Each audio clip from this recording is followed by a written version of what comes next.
Well, hello everyone. Welcome into Flying with Mike. Boy, talk about someone running around with his head cut off here, like a chicken with the head cut off. Whew, I'll get that saying right one of these days. But anyway, yeah, that was me trying to get this stream up and running, albeit late, but still up and running because it will be the last one of this week. Mondays is I'm just going to put a little caveat out there.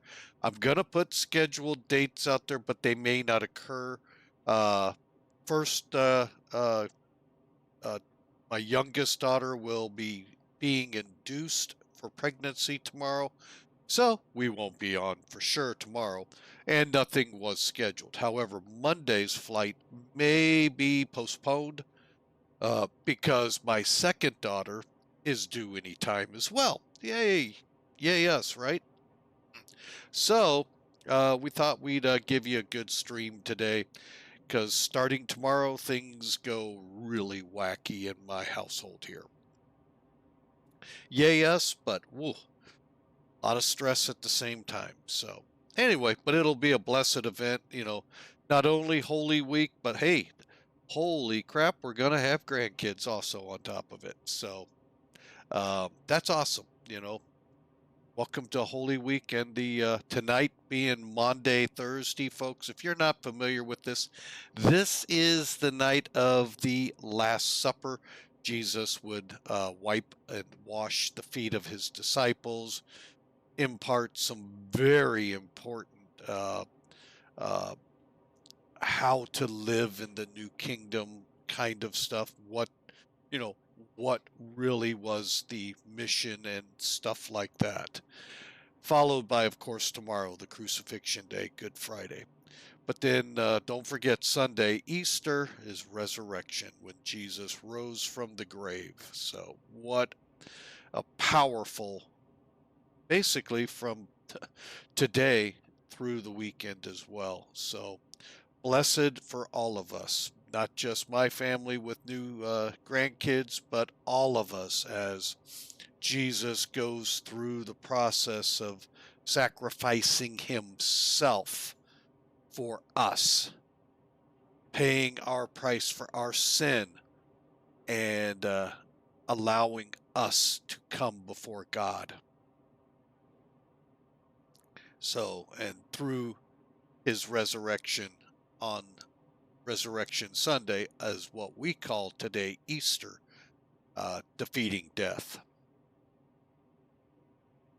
God so loved the world, he gave his only Son, that whoever shall believe in him shall have everlasting life. Such a very important verse in the Bible, but then the following that his Son didn't come in to save or didn't come in to condemn the world, but instead to save the world.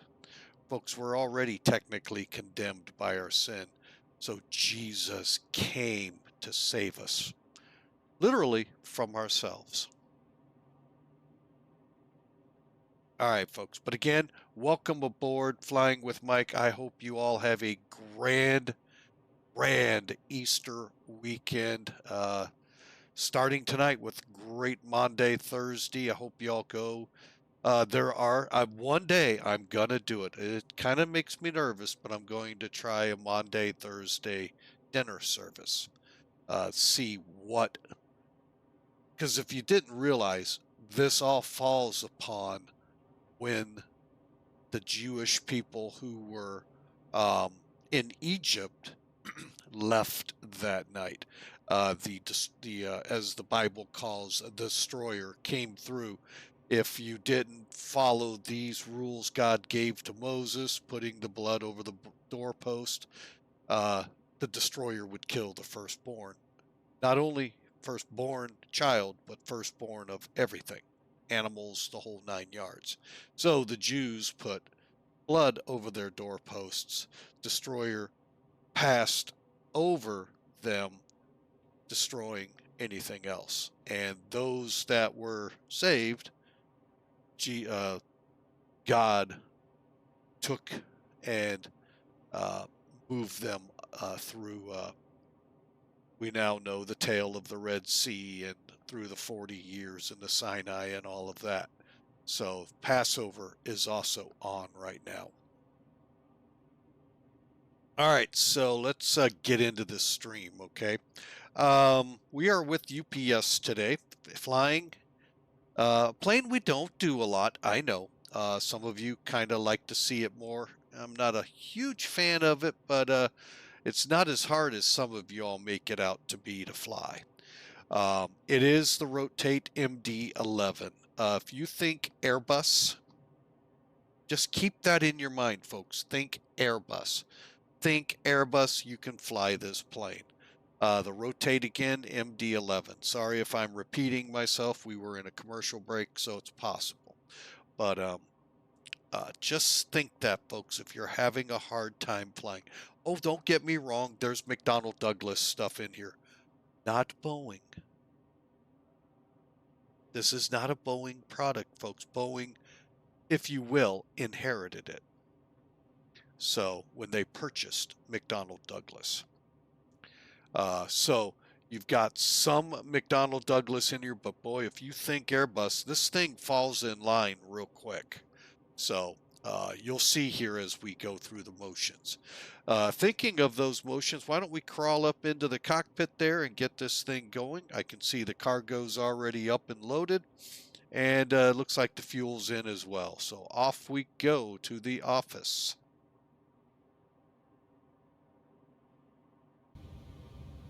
All right.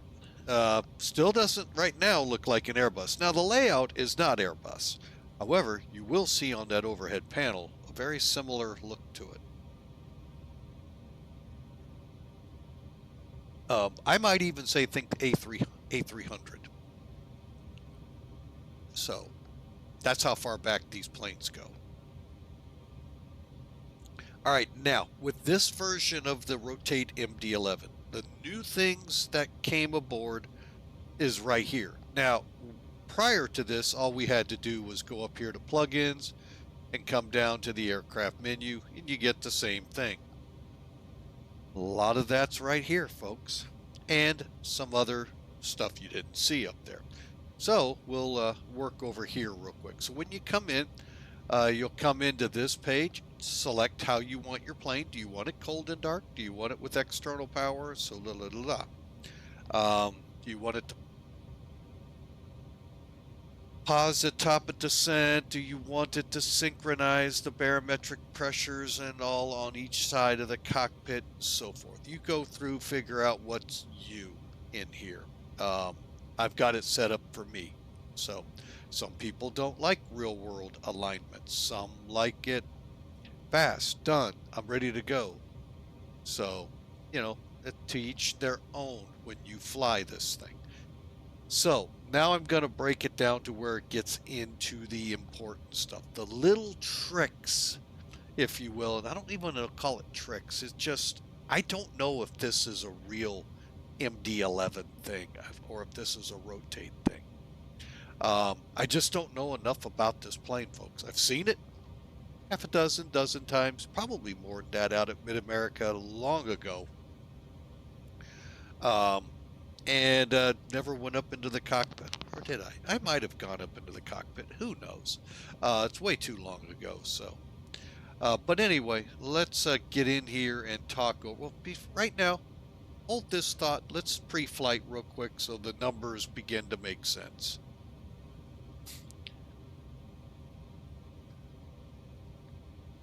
Hang on a second. There it is. All right, so Sim Toolkit's how we like to pre-flight here. The reason being, folks, it really is very informative what it gives you. Along this side here, you've got a whole bunch of tools in the toolbox here. In the kit here. Let's be more keeping with what we're in. From our nice lovely flight map, plus we have another one, a live map, where we won't have any of the stuff on the upper right corner, to our flight schedules, fleets, and stuff like that. But then we get down to some flight tools and stuff. Folks, even hidden within these tools are more tools, especially your logbook. You can go in, look over the metrics, the numbers that occurred from your landing, and start to learn, why is my landing always so rough? Why is it this or that? Sometimes numbers help. And sometimes sleep helps so you don't yawn too much. But anyway, that'll come when it's time for me to meet Jesus. So, and then you can also see your screenshots. Airline ops, folks, I use this a lot when I'm in places, well, Europe, South America, to find out from this city, where do the real airlines fly to? Because I have no idea. You know, I'm pretty schooled and not schooled, knowledged in where airlines fly in the U.S. But when you get me abroad, like say Far East, the Middle East, or Europe, or Africa, Africa, there you go. There's one that's even harder. Where do they fly to and from? And even what kind of equipment? So that's a really good tool there. So it's free, folks. I'd really suggest looking for it. Volanta's its cousin. There's things, though, in that you have to pay to have, and I don't like that. I like this being free, unless there are more things to it if I pay for it. I just don't like paying for things. I like saving my flight sim money for new hardware, new stuff for the stream, which I'd love to do. I just don't know where to start and what I need. 2 new software, airline, aircraft, and cities, and what have you.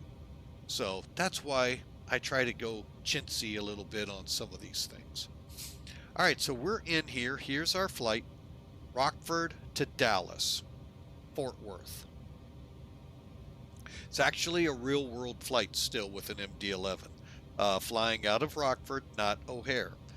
I've noticed UPS kind of pulling away from them bigger airports. It's hard to get in and out of them, folks. Delays on the ground, delays in the air. It's not easy. If you look at Hong Kong, they all used to swarm Hong Kong International. Hong Kong International is so busy, they're going to other airports. FedEx up to Guangzhou. UPS, I'm not even going to, I can't even see the name to pronounce it, but it's just north of Hong Kong International. Again, trying to get out of all of that traffic. Same thing here. While they have a presence in O'Hare, they have a huge presence here in Rockford. Only about, what? It's less than, it's about 100 miles away, if it's even that. So, again, it's amazing what that small distance will do to help your aircraft, your operations work. So that's why they're out in Rockford and as a regional hub. You'll see here in a second. So anyway, here's our route. Let's see if I can get, okay, you're not going to get a good view of it. Here we go. So you can look right here. We're going to go to MZV, which I think is Moline. I think. I hope I'm right. To the J232 to Kirksville. Then we're going to find the fix KK51 Gulf to HITUG to the bridge for arrival into Dallas. Now, we're not coming in on 13 right. More than likely 17 cent. Oh, wait. I screwed up. I should have done 18 left. Dang it. I just realized that. I forgot UPS is on the other side. Oh, well. We'll request the 18s. All right, and we're going to be flying on POSCON. So, as you can see, VATSIM's just a little heavy today, and I want to get this flight going. So, all right, so from here, let's take a look at what's coming on board. We are going to carry 16 people and 170,000 pounds of cargo. Again, there's our route. Our cost index is 200. and we're going to fly at 34,000 feet. The rampies are going to put on, I got 50,000. Let's see where we actually end up at here. Yeah, I put 58,856 on. So, little concerned. Oh, let me just make sure I'm reading the right block.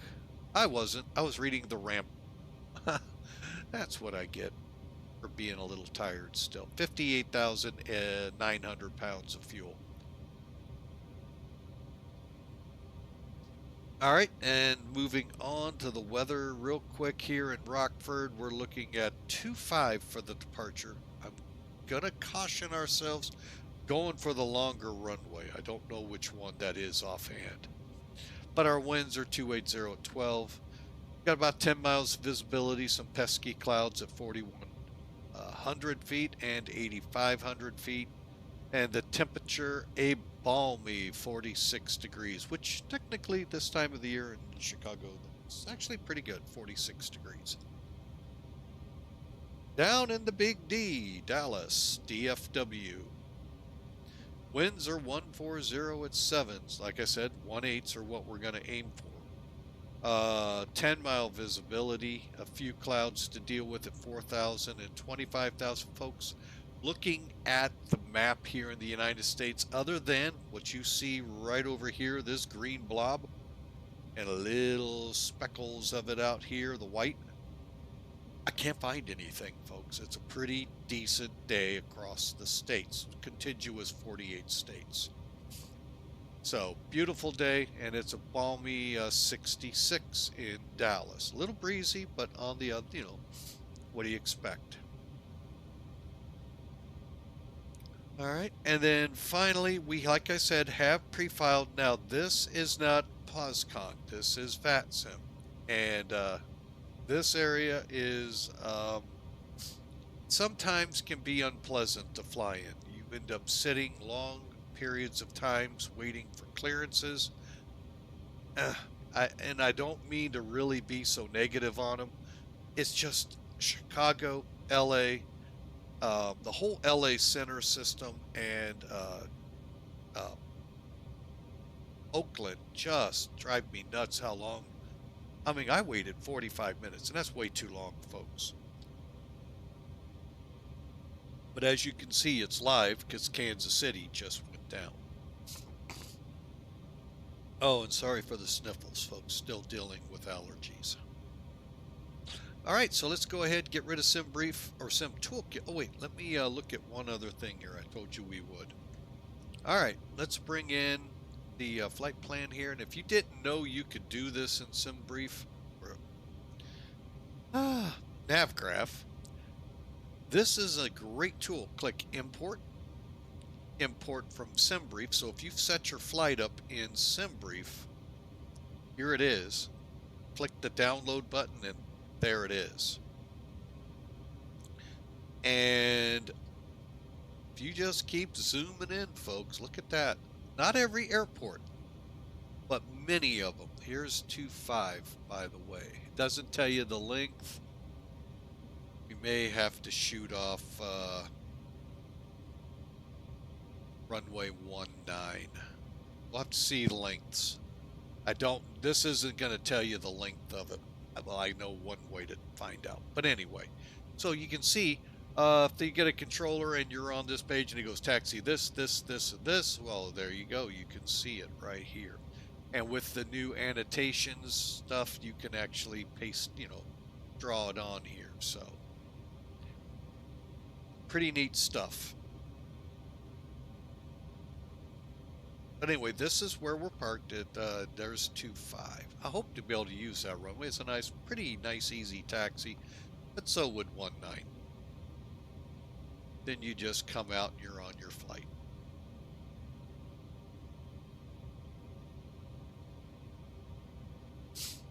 All right.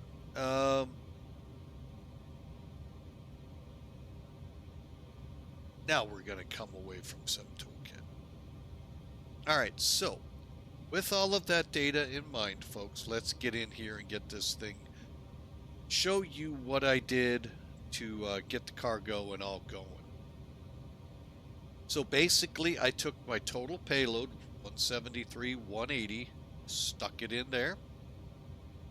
I don't know if it even came close to our estimated zero fuel weight. It's off by about 10,000 pounds. Oh well. And that, folks, is total payload. It's not like I just put the cargo in, okay? We'll talk about payload CG in a minute. Block fuel, that's self-explanatory. Taxi fuel, now you get that from SimBrief.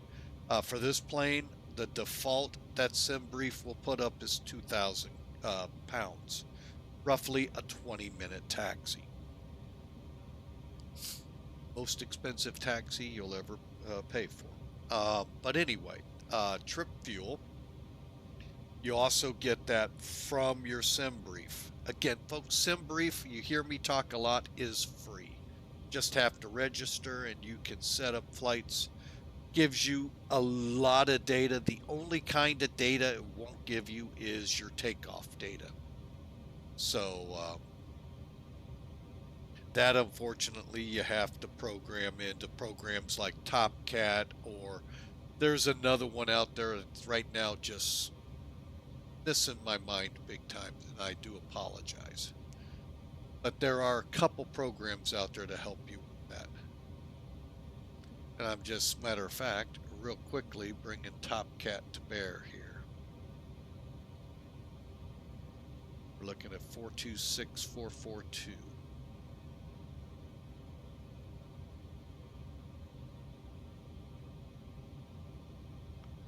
Okay.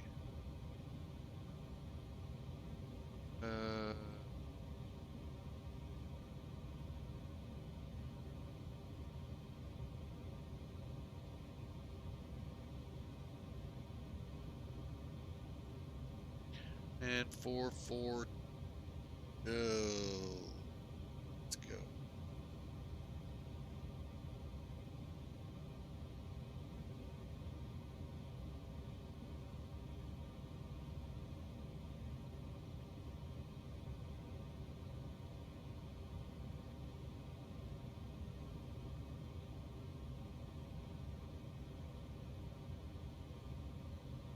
All right, I've got that set up now. Sorry, folks. We'll show you what I was doing here. Put in the right places. And we'll continue on here.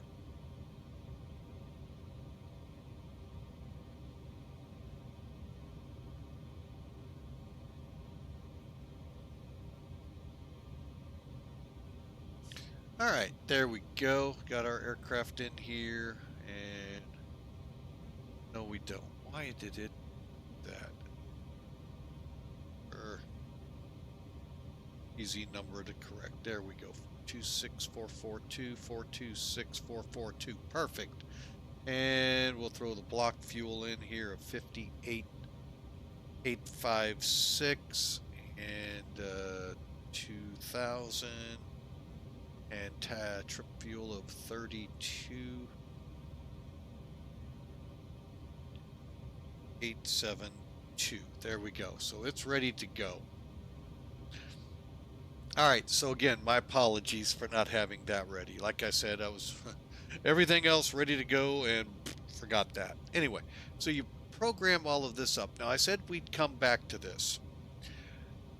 For some reason, and again, this could be real world, folks. I don't know. It doesn't sound like it to me. That doesn't mean anything, folks. But it just... You have to set the takeoff, TOCG. Now, if you download the, I think I actually have that. Let me see for the checklist. I'll give you a link to this. Yes, I do. Okay. Thought I did, but you never know. Oh, what's the wrong to be? But if you go to this, and if you fly, hang on a second, I want to look at the spelling. Check. Check, please.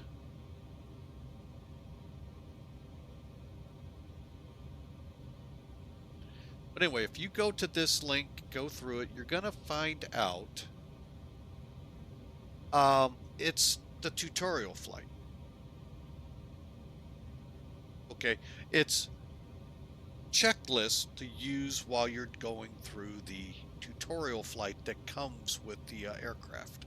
So it's really good to use and just adjust to what you're wanting your flight to be like. Okay, that's what we're doing here basically. However, the big thing they say in here is that your TOCG has to be between 30 and 31% MAC, mean air core. I think I got that right. So, let me hold on. Okay, we're back. Sorry, folks. So, basically, the link you see in the chat box, you need to, when you do the tutorial flight to kind of get a feel for how this plane works, that goes hand in hand right with it. I'm just using it, adjusting it to the flight at hand. Now, the big thing is once you fill in your payload, your fuel, your trip fuel, and you got to now do that payload CG, make sure it's 30 to 31% MAC here at your takeoff CG. Okay, that is critical. First, I don't get it, I don't understand it, but that's what they're saying. That's what I'm going with, and that's what I will tell you. 30 to 31. So what did I do? Split the difference, 30.5. And you just basically slide the lever here, however, to get it to that number. Click apply load and aircraft flight sim or flight management system. Then what I did is come to ground ops. Now I set it up to be powered on with the GPU, so it was already online. The wheel chocks were already set. I requested the cockpit stairs, opened the cockpit door, and then the forward, center, and aft co-pilot side lower deck cargo doors. Okay, once you have the weight and balance page filled out, click fuel service, request, load aircraft request, which is what you saw. It's a fair graph. I mean, it's a fair animation. I'm not gonna lie to you, it's not spectacular. But the reason I say that is, all right, great wing view that I've set up. I set this up, no big deal. Came back, put it in here, la la la. Saw 4 cans go in. Doors down, and it's an empty cargo. That's, if you're gonna take it to that level of animation, why can't we have the cans in there? And more that well, obviously we made the weight. The aircraft is set up the way it would be in there. Now that could be the hard part. So, but anyway, that's my only gig. You were to do this, and sorry folks, cover your ears up, with Captain Sim in the 777 or the 727 or the 737 in FSX, you would see the bins in there. Okay, so if I had to give them a gig, that's one. But that's pretty much, I mean, there's a couple of others, but overall, it's a really good plane, folks. You wouldn't at all be in the room here with this plane. The other thing I have a hard time with are these lights, getting them to do what I want to do, which is what I'm working on now.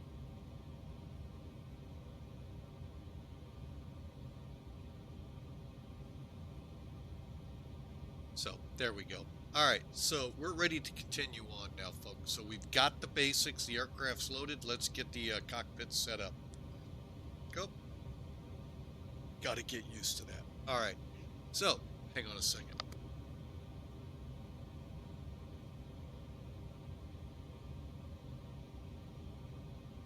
Sorry about that, folks. Cough came on all of a sudden.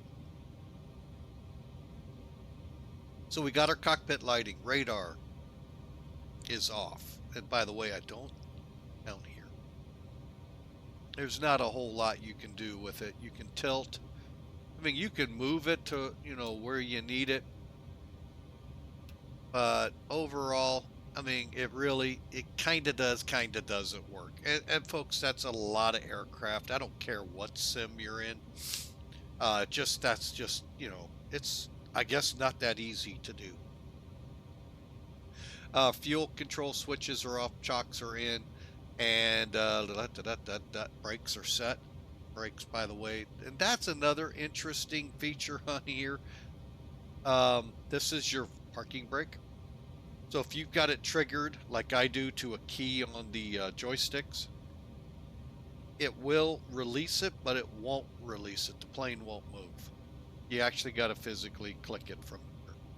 Realism, you know, it's to each their own in that. Rudder set to 0, verify fuel. Okay, battery switch. Can you guess if it's on?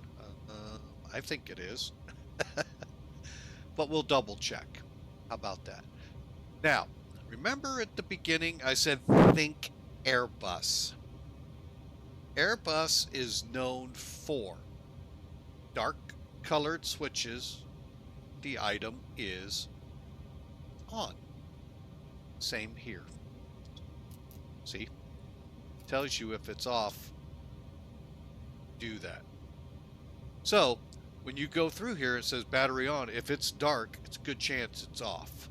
Unless you're completely cold and dark, and then you got to click it to make it come alive. Engine APU test.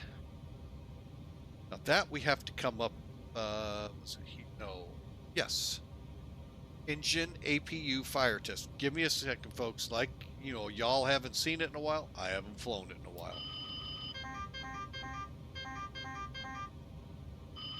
Engine 1, fire. Engine 2, fire. Engine 3, fire. Engine 1, fire. All right, good check. All right, electrical power. We're going to go ahead and start up the GPU. Now, there's or GPU. Let's try APU. Wouldn't that be more appropriate? I'm going to click it from here, but you could click it from here, as I understand. I just know that way works easier for me. Brings it online. Let's get going, shall we? Okay, APU's coming on. It'll be on shortly. Cockpit lighting's adjusted. Air system. Once the APU comes on, it's like a Airbus. Everything comes on to the electric for it. So that's how you'll know it's online. And then we can disconnect from our ground power. Air system, IRS will do the alignment once we're on. There's a little trick to that. However, I'm going to keep going. This is just our cockpit voice. Okay, checking everything here. We'll get these as we're ready to start. We'll do our test of the annunciators once the APU is on.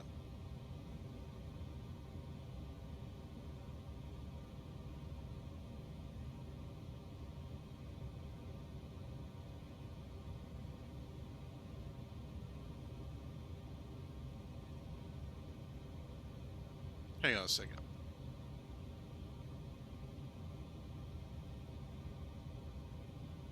Oh, my nose is, there we go. Now you just saw the APU come on and available, and you noticed all the AC busing came alive.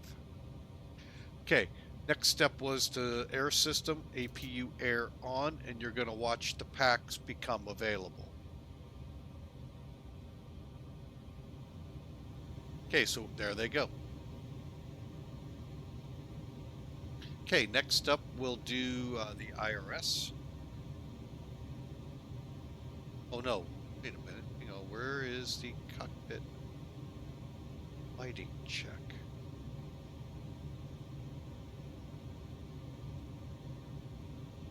Hang on. Sing a step here, folks. Always love when that happens. I thought it was in here. Okay. Well, if you run across anything that says cockpit, you know, annunciator check, you all know where you check to make sure everything's working. Okay, that's this switch right here. Overspeed. and you can check all of your lights as you should be. So you see all your lights lighting up here. I can go up here and it's still doing it. Back down here. Using my keys, I can look to make sure all the enunciating lights are on. And down here. Let up, they all stop. That's one good thing. Some of the tollless aircraft, I can't even get them to do that. And that, you know, that's a different plane, different time. We'll worry about it then. How'd I turn those on already? Oh, I turned the logo on. Duh.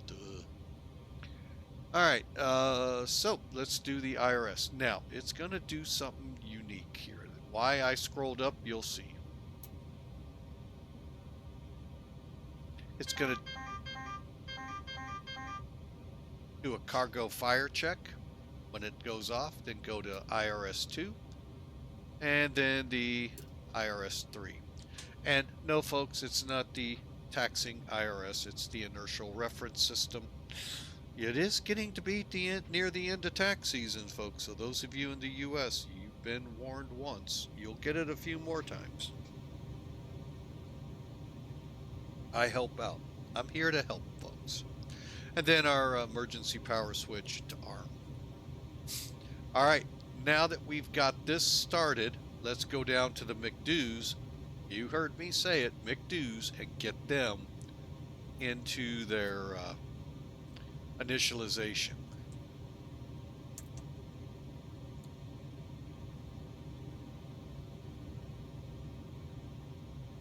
Oh, okay. For some reason, I'm like, what? Thought I had it zeroed more in on them. That's okay. So we'll go to FMC1. Okay, check your airplane out. Make sure it's what you want. And most important, check your nav data dates, especially those of you like me that like to keep it up to date. It's there. Okay, now we're going to go to the init page. I'm trying to find myself. Okay, reference, flight plan init. Hey, oh, by the way, where did that page come from? That's right, Airbus. Now, this I do need to look. Stand by, folks. Okay, I need to get into the aircraft folder real quick because I think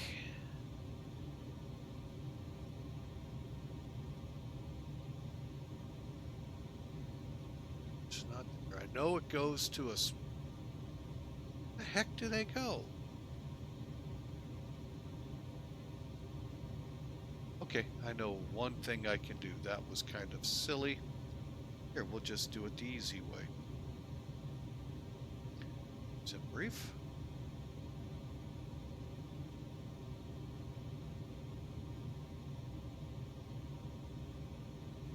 I'll just see where rotate sends it.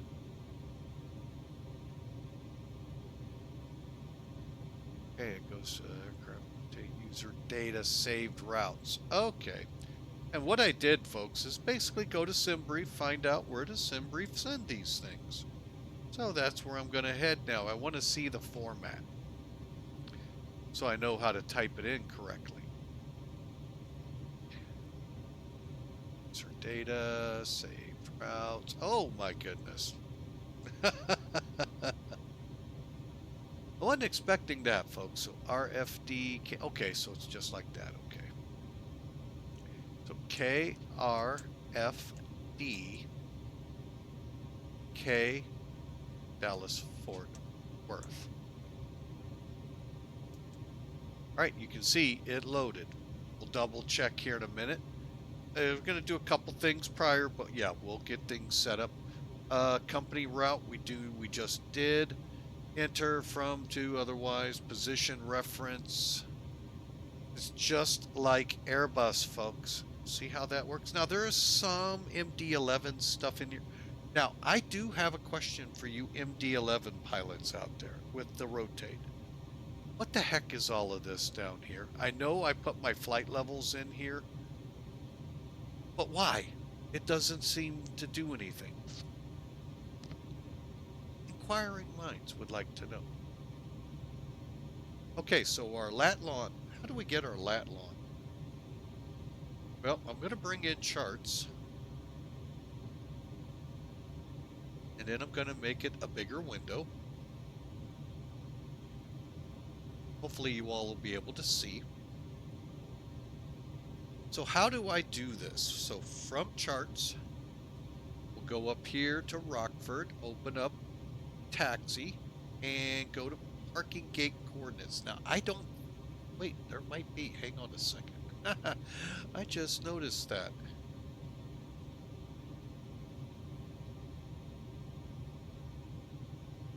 Bear with me here, folks. That, okay. Am in, looks like Bravo 7, is that correct? Bravo 7, that's our state. So basically when you come in, folks, you follow these lines. First plane goes here, second plane here, third here, and then you come out the center. I mean, our ramp at Emory, when I drove the truck for Emory Worldwide, similar in nature. I guess you get more airplanes this way on it. I don't know. But it is really weird. It is, you know, well, what if I'm told to go to B7? Well, I just killed all of B6 and B5. So, you know. Okay, so we're going to B7. So I'm going to chart, go here. B7 and 8, there they are. Just kind of make it as big as I can. 42, 11.9. West 89062. Hey, guess what? That looks great.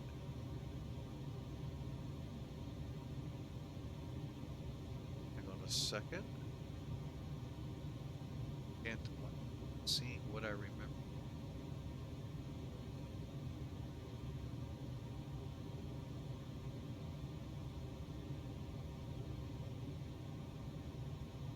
Oh, here it is. I'm trying to figure out where's the initialization at. There it is. Okay. And 42, 1.9. 8962. Perfect. And there we go. So it's now going to align on this. Now we could have adjusted with the arrows, as you can see. So you would click here, up and down. When you're done here, go over to this one by clicking this line select, and then the up and down key here to get to the desired numbers. Click position ref, and there you go. When it aligns, it'll align to that point on the ramp instead of the airport itself. Good and bad to it, you know, you can look at it a whole lot of ways. All right, moving on real quick. We got a hydraulic check to do. Hydraulics, electrics, air, fuel. Okay. I can hear you going, well, that's not Airbus. Well, but when you look at it, it's kind of like Airbus, just not in the same order. This is part of the McDonnell Douglas portion of it. The MD is not a B-11. I think there was a bomber at one time called a B-11. But anyway, it's an MD-11. So just keep that in mind, folks. Hydraulic test, here we go. There we go. All right, now to see it, you got to come down here. Oh, another Airbus looking thing. Click hydraulic. And it starts the test. And basically the big thing here is make sure whether on. Turn up.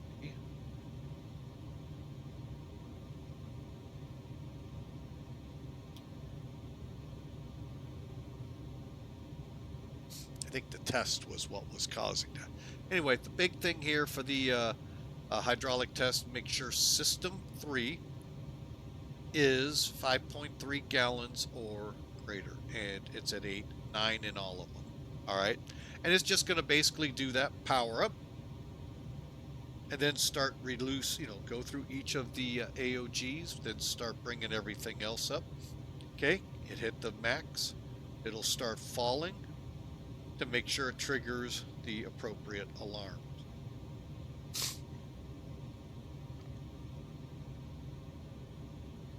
Okay, and then we'll just move on from it.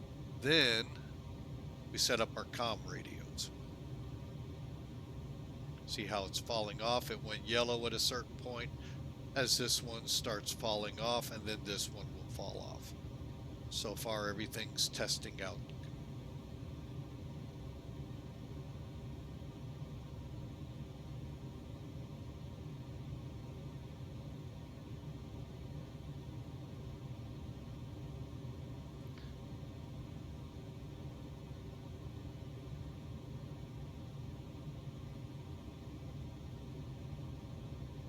All right, folks, welcome back. The hydraulic test is just finishing, and now we're going to be finishing up the checks. Okay, comm radio checks.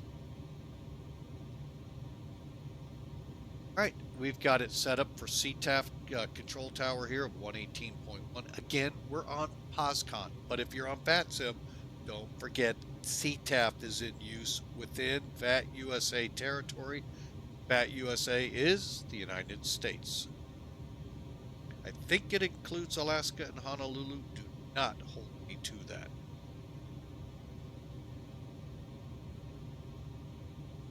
I also have the basic frequency set up here, 123.5.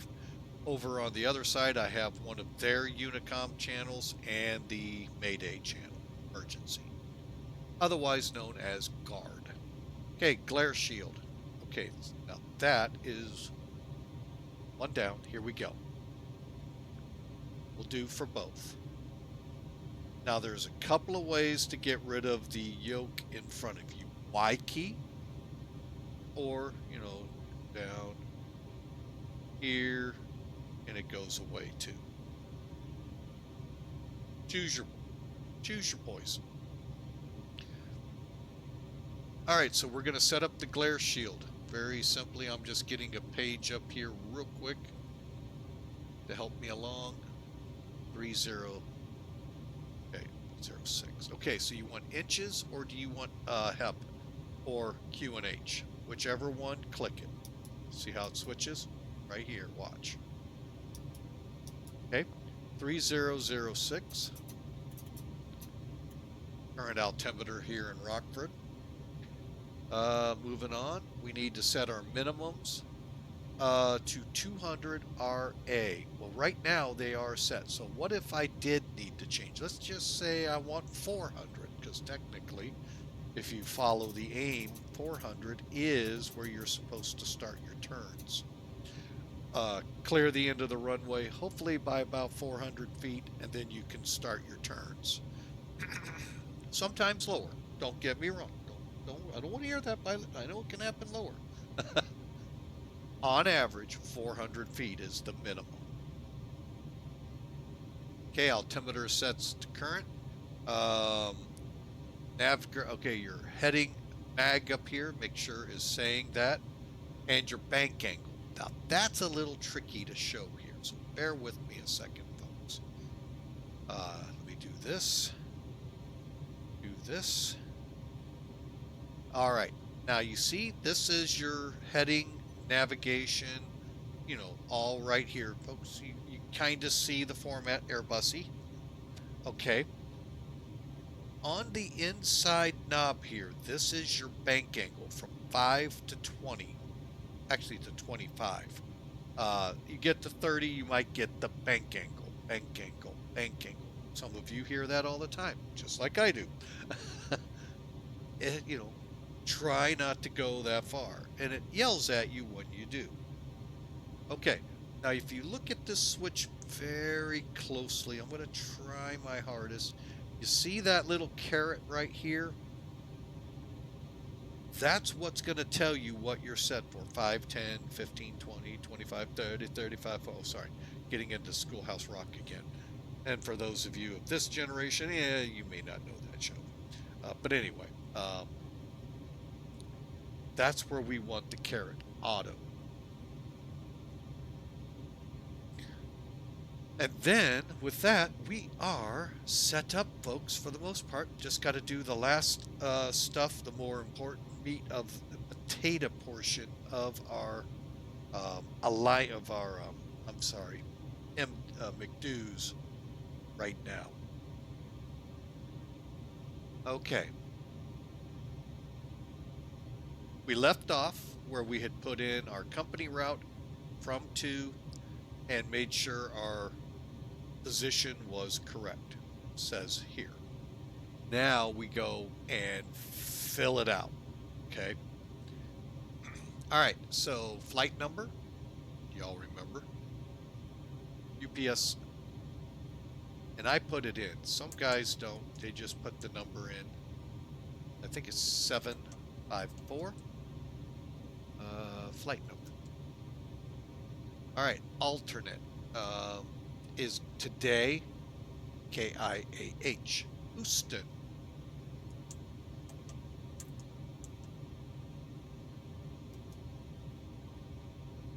Okay, then our cruise altitude. We just double check. Yeah, we're just going to 34. So 340. And again, if you guys can explain to me why we would put those in there, I'd love to hear you. I really would. Temperature. This one is, gets me all the time. As well as the winds. Now the winds here I can get 10 on a tail. So I think it's TL010. And I did that wrong. Sorry, folks. I got to put the temperature in first. Let me see if I can find the page real quick.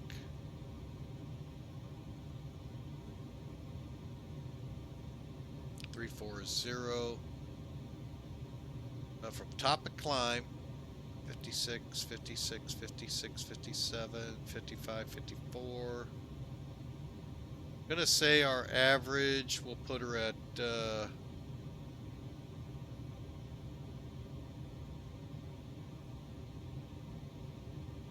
minus 55.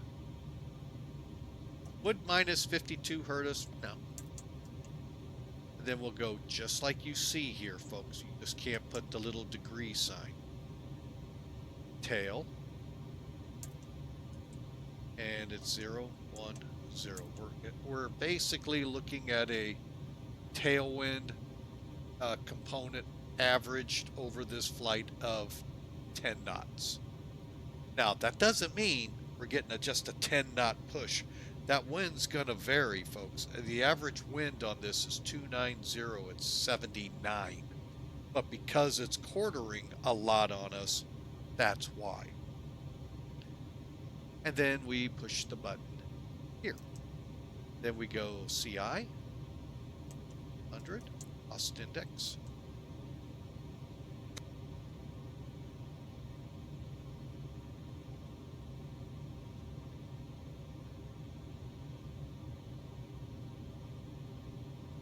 Okay, let me recover out of that cough. Wow. Never knew there were that many stars in my office. Oh, anyway. All right, so now, once we do that, now we go to page 2. So basically, page. And we check our numbers. Which, by the way, have already loaded over. If you want to check, more than welcome to. Just slide you like that. And we'll go back to load manager, take off 0 fuel there. This value right here, 26.6, 26.6. Block. All the weights are there. So see, when you click this, folks, it filled that page in for you. So you don't really have to go through and click a lot of things.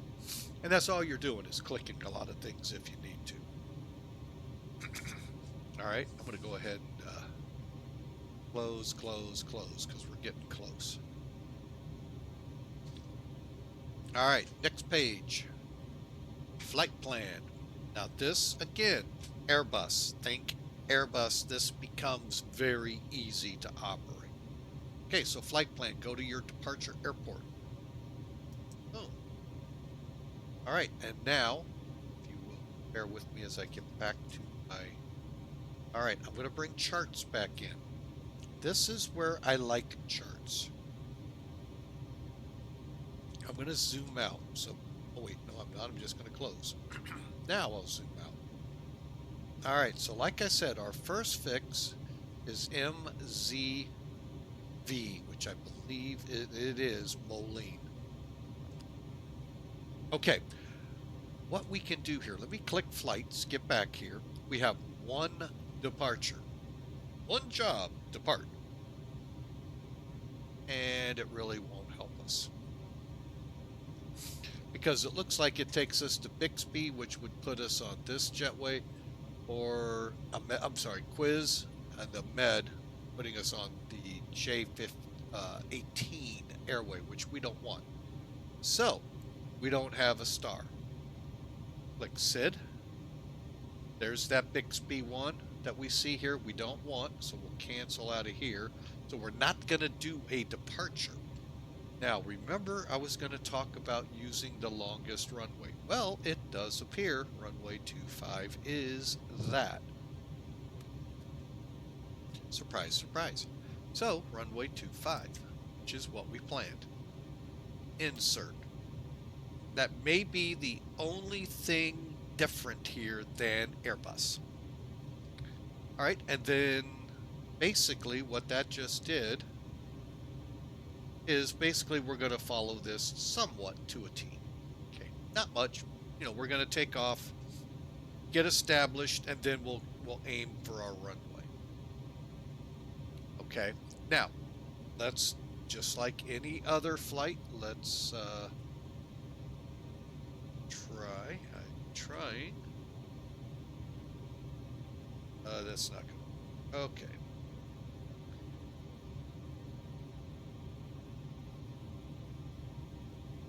This is where I don't like, I can't pull this out.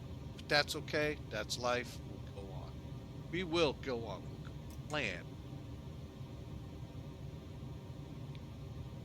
And what do we set range-wise at? Let's increase. Yeah, that looks better. So we're going to show most of what we have here. All right, so let's kind of tilt. Yeah, and I know you're not going to be able to use it this way, so we're just going to go through. We'll bring charts back in at the departure, or the arrival, okay? I'm going to try to zoom in here, and just like Airbus, click the up key. And you're going to just go through making sure everything looks good to HITUG. HITUG starts our arrival, folks, into Dallas Fort Worth. And I'm going to bring that chart up here in just a second.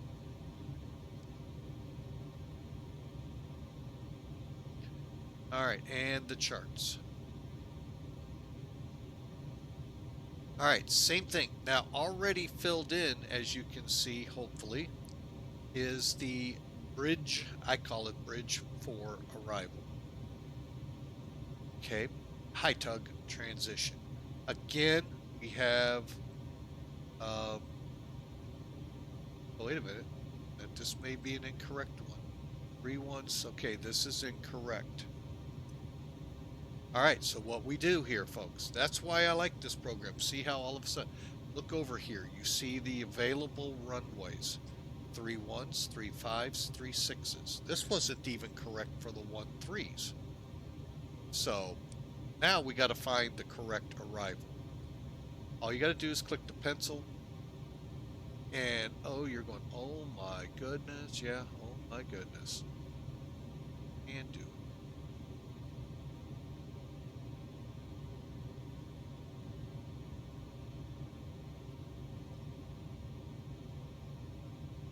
All right, this could get fun because we're going to need to come in from the north.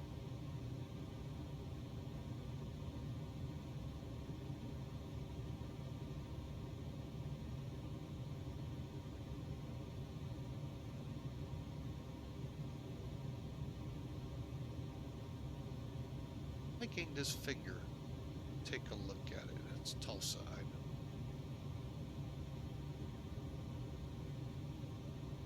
Oh, wait. Hang on.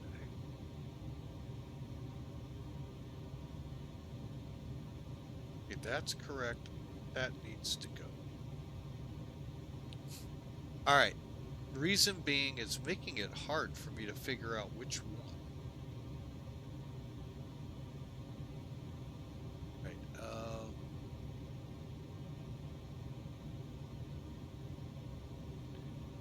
Actually, I'm going to do this one more time because we're going to try to go over to the 18th. 18 right. That may help too.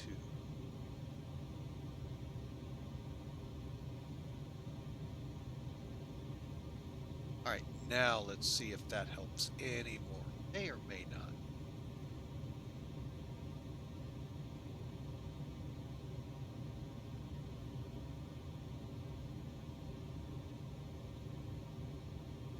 All right, so take a look at the bridge.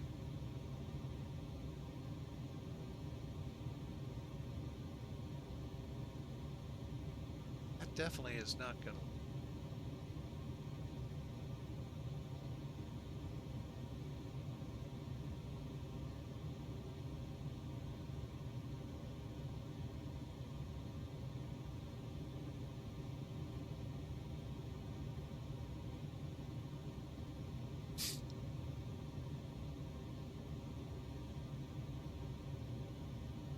Well, finger will work. See, now this is where it gets not so much fun.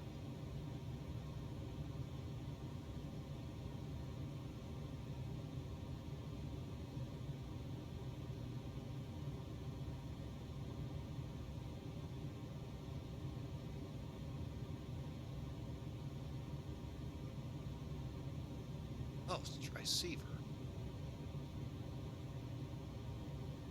Duh, if I'd have just read up top, I would have known. And hopefully none of you in the chat were being...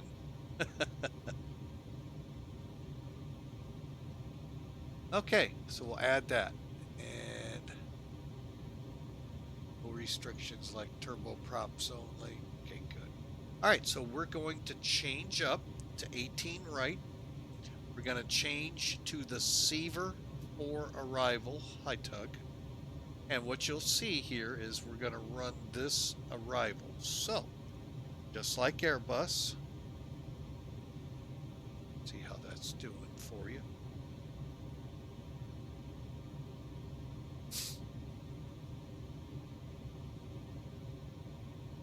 Okay, so let's click DFW. Sorry for that delay there, folks. I didn't realize how cumbersome that would be. Seaver, HITUG, and ILS 18 right. Okay, so now we know this part of it. So we have the Seaver 4. Let's go to approaches. Same thing, ILS or RNAV. Let's come in at ICL. Make it super simple.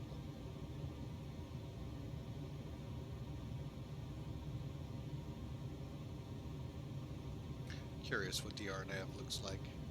It's the same. Okay, we'll just do the ILS. ICL, and that looks good. Add to route.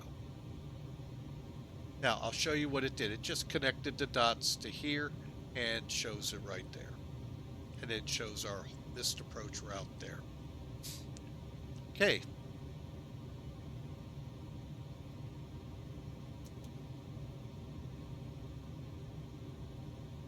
Insert. Again, one of the only things different here with this version of the McDo versus Airbus, you have that insert button. However, let's start looking at this. So we'll go back to Seaver, kind of zoom in up here, SSLD to please, the Chemly. Okay, so we're right here. Now this dotted line means that when we're flying this portion of the route, we're not going to see the aircraft on it. It's not to scale there. However, once we leave switch for them, it will eventually show up on. All right, so And if we were over there looking at it, we would see it. I'm looking to make sure everything entered correctly. Chemley, just. Where the heck is just? Oh, just switch them. Seaver. Seaver at 14.5 will bridge this. And Yabbit. Okay, so from Yabbit, we'll switch to the ILS. HITUG.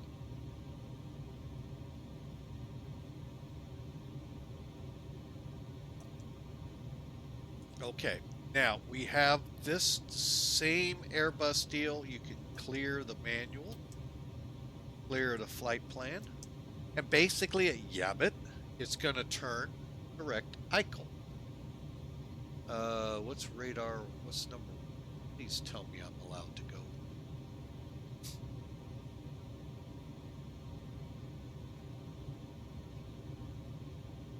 I hate this when I can't find. 2 is radar DME. I hate these. I never can find them. See, anyway. Again, sorry for the sniffles, folks. Eichel, Johann, Legre, Nettie, and then the runway. So that looks good. And then our out of here to likes. Then we're going to hold at likes. So you can see we're going to make a quick turn, grabbing the radial 250 off of Maverick. Then we grab the radial off of Ranger to likes. So it's a pretty quick turn. Actually, we'll, in a missed approach, most likely we'll already be up high enough and start turning before then to intercept. So we're out of the way of traffic and getting away so that we're not a problem for takeoffs on 18 left. Yeah, I think. All right, and that's it, folks. And then we have our two, if need be, Houston.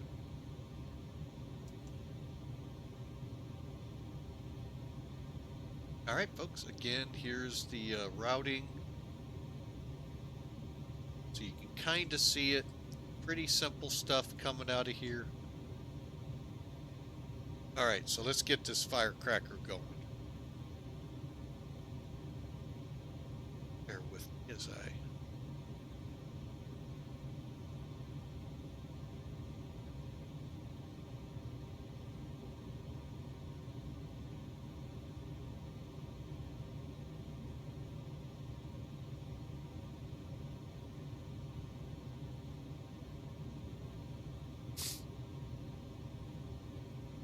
All right, we are on the POSCON map. All right, folks, let's get this thing going. All right, sorry for that delay. All right, so after getting the flight plan ready, next step is the takeoff RAD page. Sorry, nav RAD page. We're just looking at the frequencies, looking good, and then we head to the perf. Now this is where the MD part comes in. We go to takeoff approach. Now I think though the A300 might do this with. I think. I'm not 100% sure. I don't have it. All right, now this is where things get kind of interesting. So I'm gonna kind of push this away because I don't know. And I'm going to bring in a product that I was building up here about 5-10 minutes ago. It's called TopCat. Like I told you, it's one of those that can help you with the performance end of this plane. Oh, again, sorry for that sniffle, folks, on air. I hate doing that. I don't like sniffling in people's ears. I'm going to go ahead and blow this up a little bit. All right. So basically, you come in, you select your aircraft. Set them up. They're very simple. There's a handful that come with it. Then you can go find some for it. Okay. Then you go to the weight and balance page, fill this out. Then you go to the takeoff tab,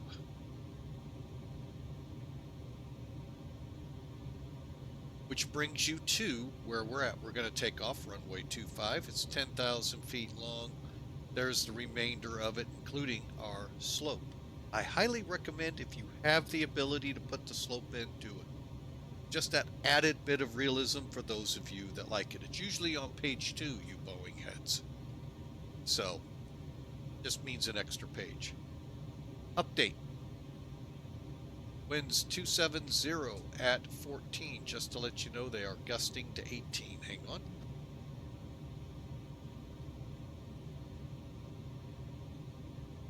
Oh, sorry about that, folks.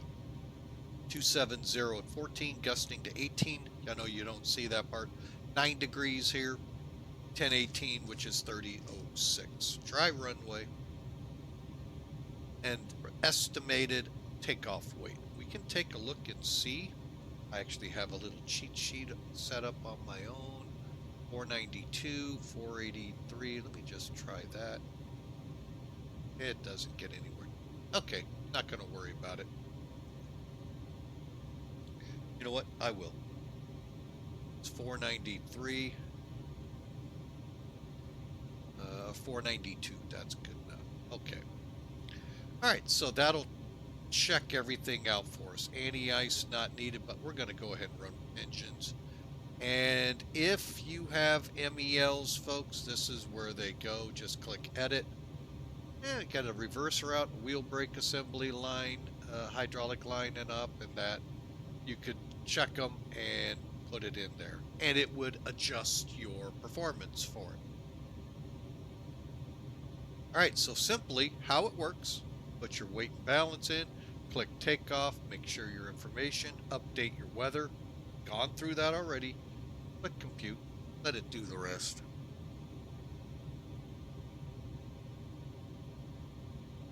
All right, so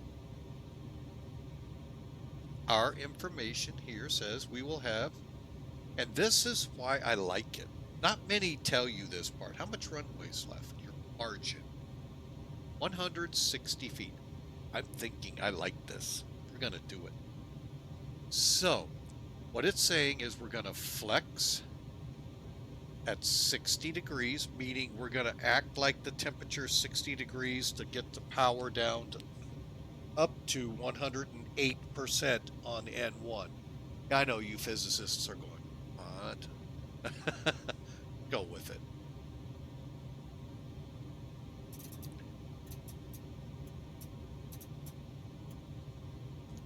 Okay, and then our V1 is 161, rotate 167, out of here, V2 176. So we're going to do it, 60 if it'll let me. All right, packs off. Packs will be on. I think all I got to do is, nope. Can I put Rockford?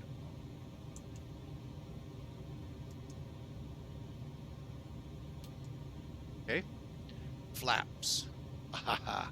Okay, now the neat thing here is with you set to normal takeoff, optimum flaps. We're going to talk about one of my favorite things about this plane, or favorite things I love to make fun about on it. We'll get to that as we're setting up for takeoff. For now, just know we set flaps at 10. State trim just set for us. Now, V1, 166. It won't let us auto-populate. Okay, 167. V2, 176.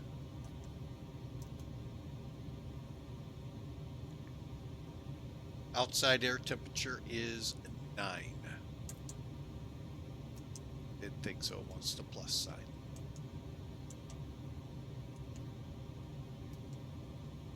Ah, it took my V speeds out. And we're up 0.1. You see how you got the plus sign? So it's UP 0.1. Folks, that's not hard to do. Your wind has to be done the same way you did it for cruise. It's headwind, tailwind. All right, winds here is ahead of 13, so HD, But I got to put my diagonal in. 0 point.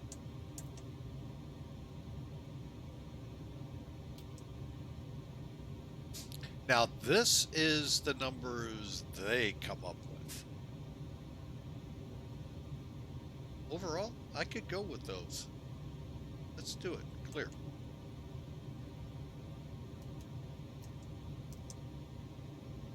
We'll go with them. And we'll see if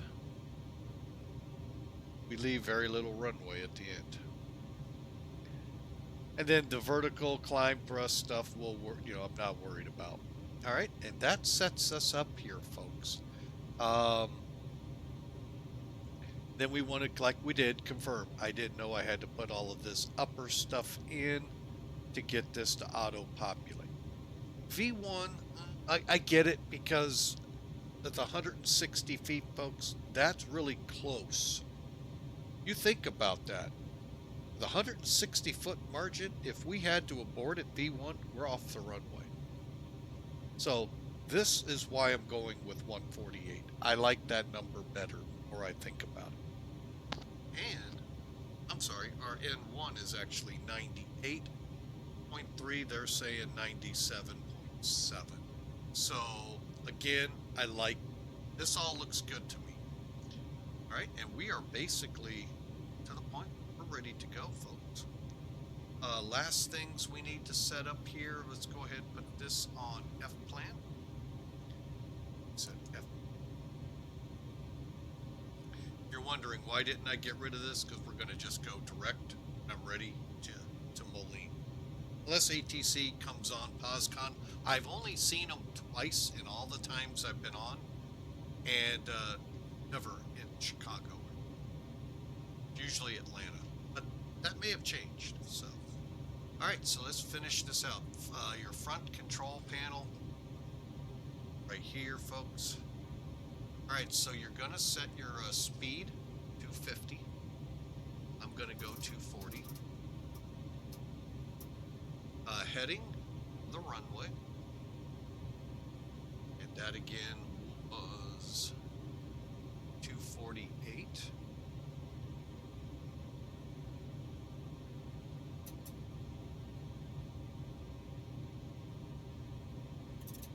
I find I can get there faster with the mouse wheel. And our altitude. Now, since we don't have a departure, and most likely no ATC, we're going to go straight for 30. But usually you set it for your clearance. Remember, before we would start up, we'd call clearance delivery, get our IFR clearance or C-bunk to us, and then set for that altitude. And then also we get our takeoff clearance on the runway. They're going to tell us climb, heading, blah, blah, blah. Altitude, blah, blah, blah, and that's what we would go to. And I would set altitude, blah, it would say that right here. Blah, blah. So, but we're not anticipating it, so we're not going to.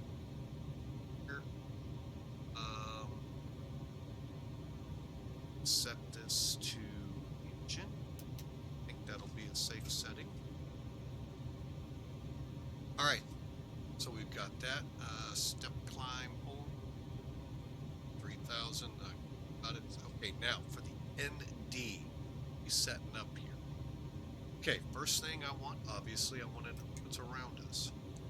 To know data on our MD for constraints, Airbus guys, and data, Boeing guys.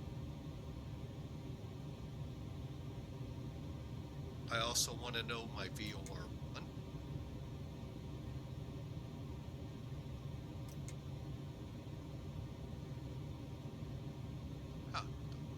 Not showing that. And yeah, usually, oh, I know why, because I'm not in map. And there's VORs down here. Okay. I was like, where is it? And then over here, the same thing. So traffic, data, VOR1, VOR2, and weather off. Okay, we are ready to go, folks. How about that? And actually, I know I ate a lot of your time up here, an hour and a half of it. Sorry. I hope you enjoyed the what it takes to get it ready for start. Let's get this thing started and moving, shall we? Really a little behind here. All right, parking brake is on. How do you know? Well, one of two ways. DFW is off and the handle's back. Okay, seatbelts.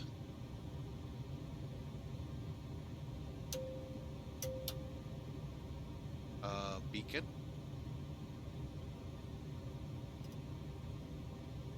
And emergency seat, lights armed.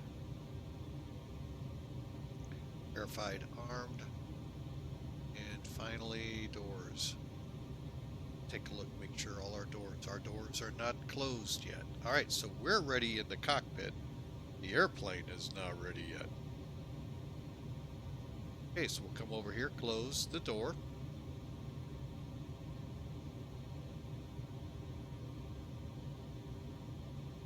I hope. There it goes. Pull the stairs. Now I'm going to do one quick check. APU is on, so I'm going to come off the external power.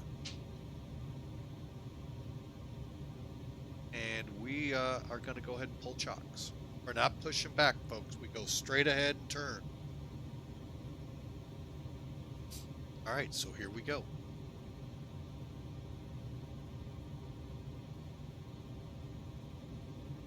Okay, and finally, let's turn to defog. Okay, fuel panel and air panels are set. Ready to aux 1. We'll go ahead and turn it on, but really we don't need it.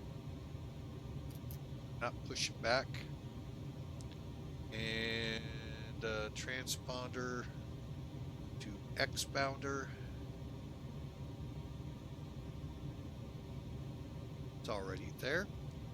And ignition. Now let's go B this time. We're ready to go. Packs you just saw turned off. Engine CP on. Pushback complete. We're going to start using engine 3 first, then number 1, then number 2. Okay, go. I did pull chocks, right? Yes.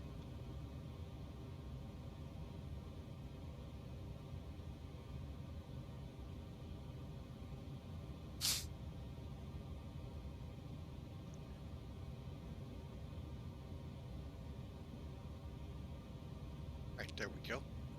Set it there. All right, engine time. Let's make sure fuel's looking good. Got everything set for auto, so I should be. All right, here we go. Engine.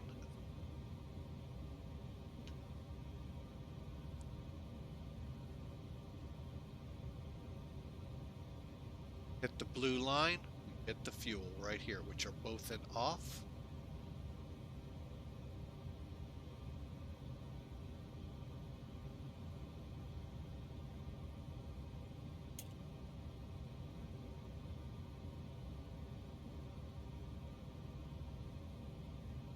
And there we go. Now, another tricky part about this plane is the lever here. It's tricky on the A330 and even on the TOLUS if you don't pay attention. So we'll walk you through it. We'll make it real simple when we're ready to arm up. But again, thanks for flying with Mike today, folks. Again, sorry for the lengthy startup here. We got into some little rabbit holes, and that's usually what happens to make us late. Okay, it looks like our engine is stabilizing.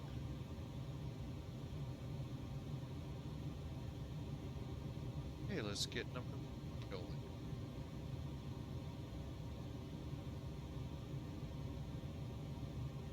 Blue line, and then we'll bring the fuel on.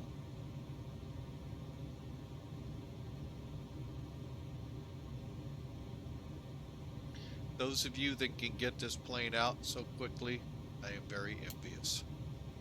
And again, I just don't fly it that much. Believe me, I prefer Zebo or Tolus.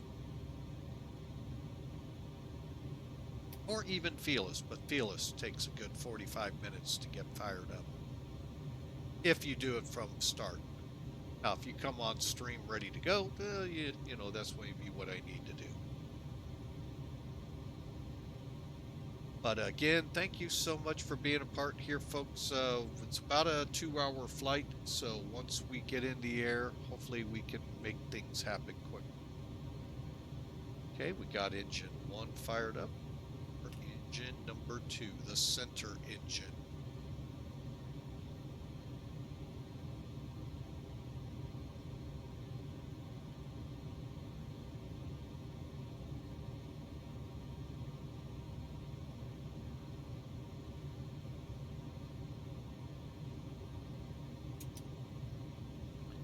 On, there's our fuel flow, and pressures are looking.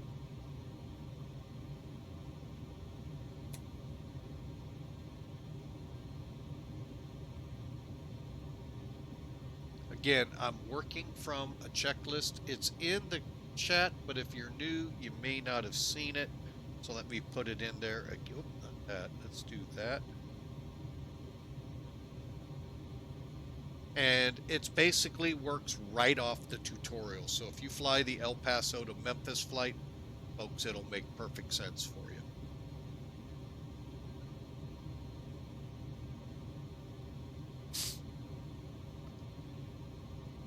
And again, pardon the occasional sniffle.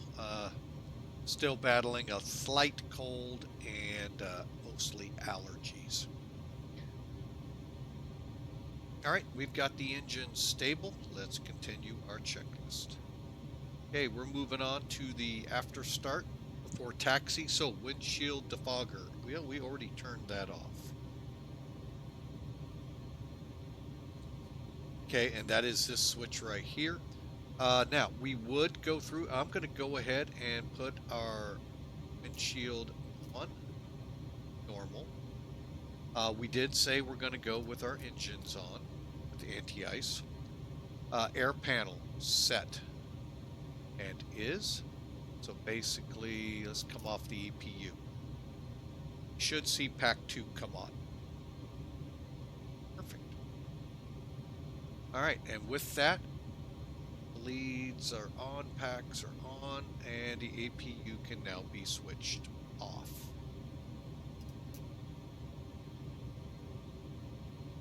See if it turns off by the end of the runway. Hydraulic panel is set to auto. Hydraulic panel pumps are on.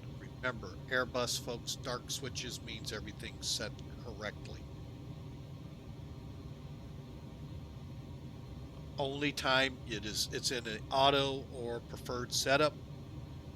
If, for instance, like over on the anti-ice, you need them on, for instance, the engine ice or the wing or the tail, you have to push the buttons to get the words to say on, so you know they're on and doing their job.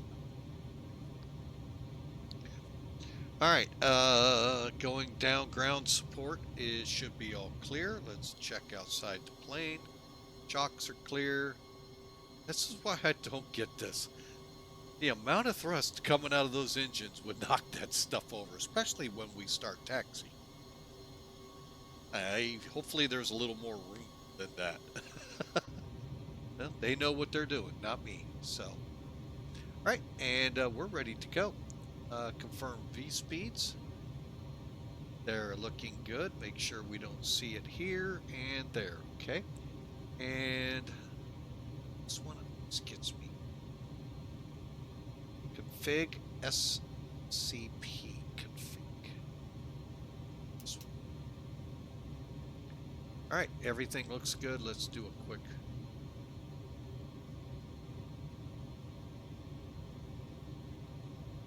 And folks, real world pilots out there, I highly recommend you.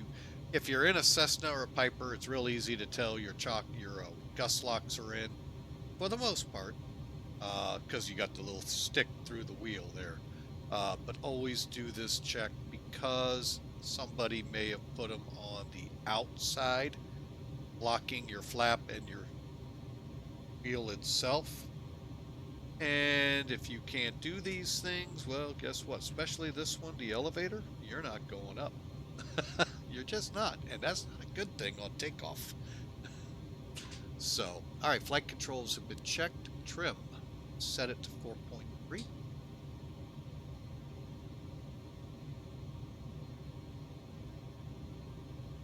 Okay, and cabin's ready. Takeoff data is confirmed. Spoilers, flaps. All right, here we go. We're going to have some fun, folks. First off, to arm your spoilers. Okay, if you do this, folks, with just the arrows, you see how they move?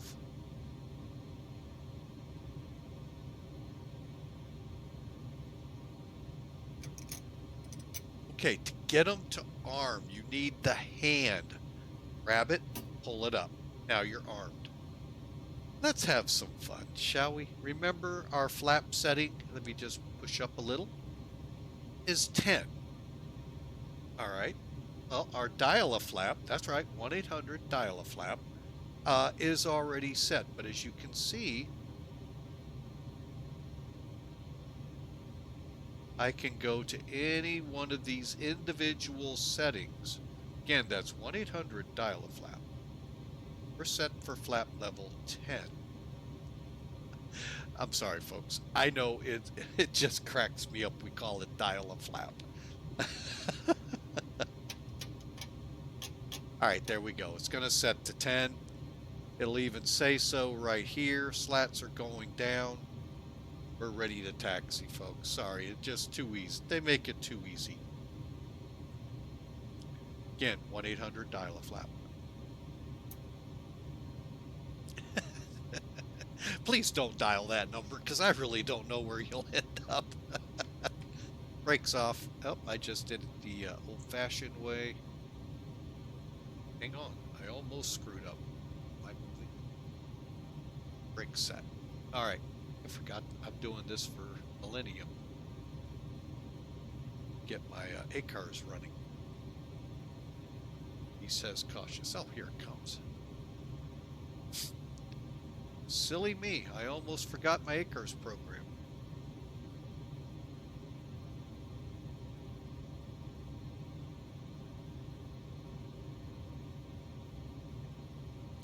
Alright, and the flight is going. Engines are running. They'll have to get over that. Sorry, folks, I like to start with engines off, but I forgot. Rockford traffic, UPS 754 heavy, taxiing to runway 25 for departure. And brakes off.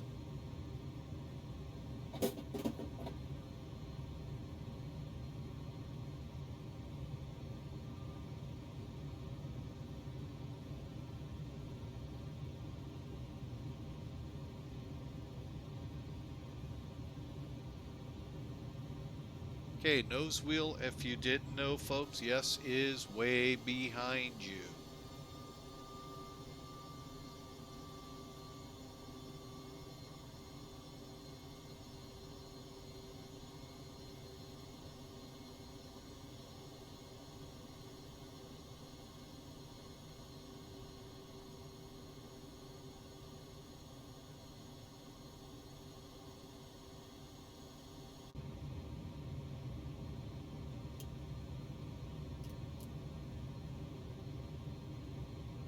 Alright, so here we go. Let me let you take a look at flaps 10. Mainly the slats are all out and some of your flaps are down.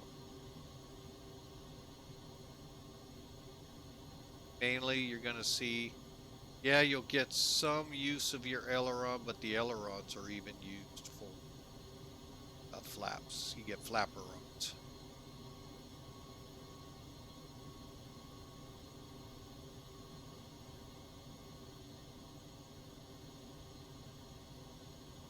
Out to runway 25 we go.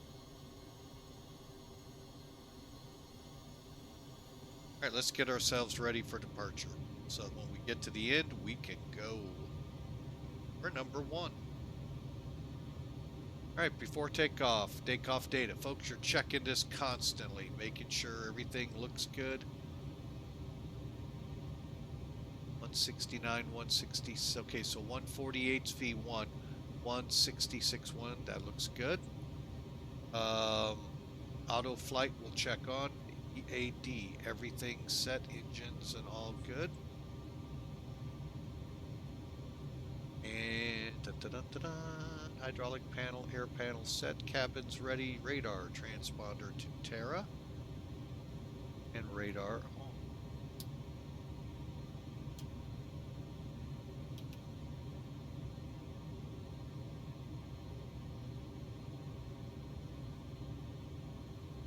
Make sure that's not test. All right, so we're headed on down, folks.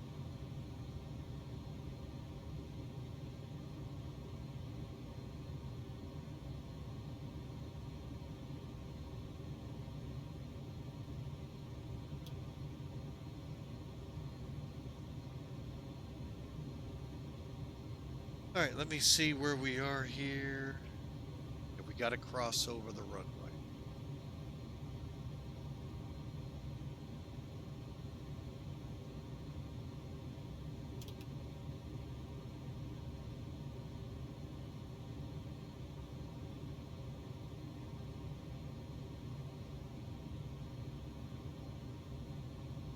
Hey, let's take a quick gander to the left. Looks good. To the right.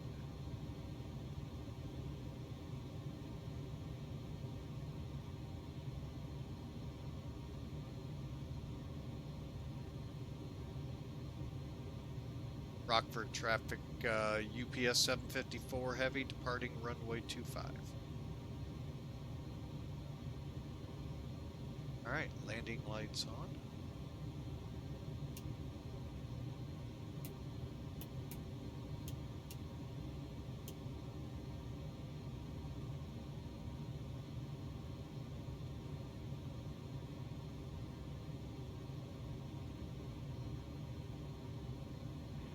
All right, and we got our everything ready to go. Again, your nose may look like it's way out of whack. Just realize the nose wheel's way behind you. There's what I'm looking. I can't remember which one was the strobes.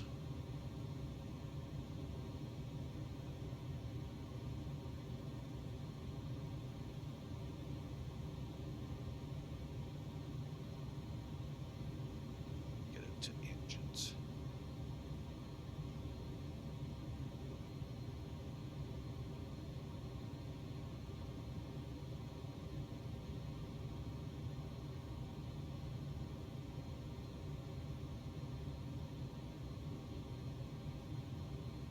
All right, set for us to click auto flight. It's set.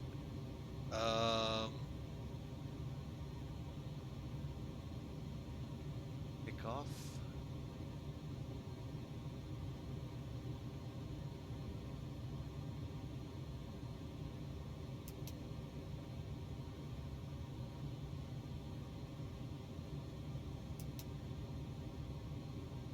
I remember. Down a runway, we only need 100 engines. There we go. Now we're ready. Here we go. Let you all take a look real quick.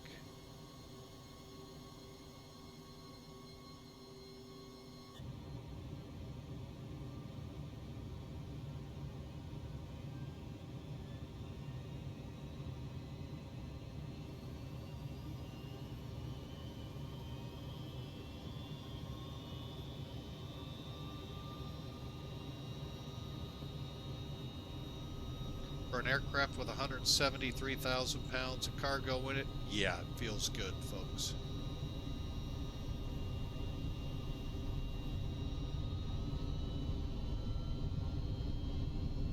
All right, V1. A correction. 80, and airspeeds are alive. There's V1.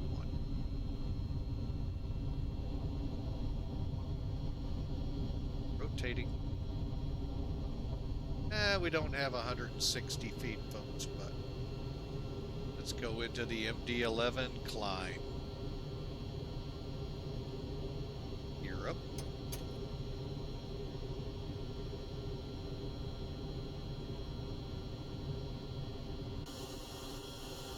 That's what I remember seeing, folks. All right, let's push over a little. Looks like she's just going for the moon. Well past 400 feet, we'll make our turn. Stabilizer motion.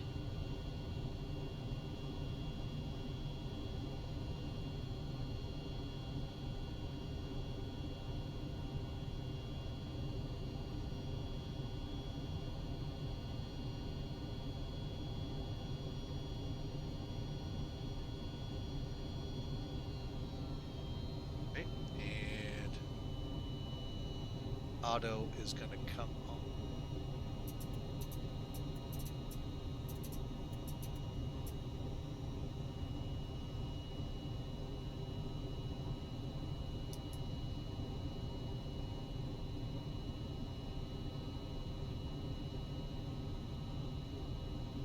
Oh my God, why am I having a brain fart here, folks?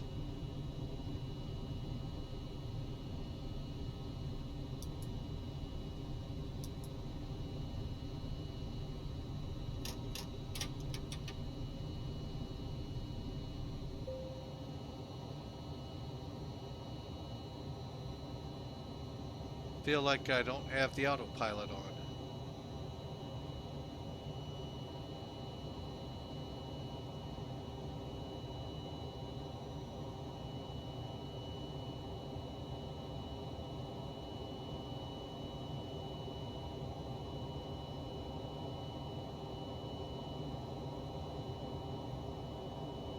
All right, let's see.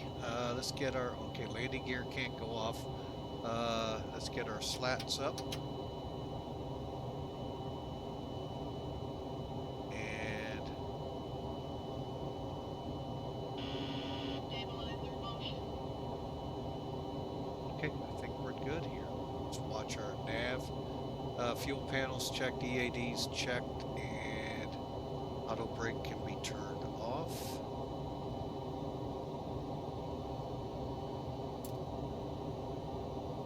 Windshield heat, engine ice good, and we're good, folks. All right, we're in climb.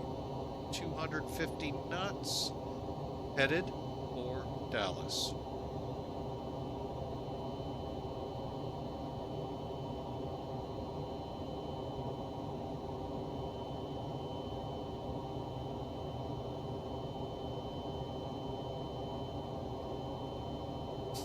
All right, there we go, folks. Again, sorry for the lengthy departure here. I know like I said, I know we took some rabbit holes here pretty good on it. It looks like we're tracking pretty good. Why is it not?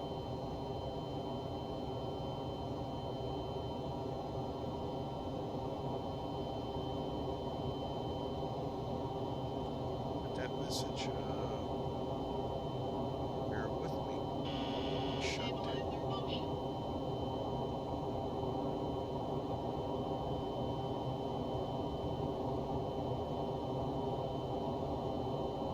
Okay, there's 10,000 feet.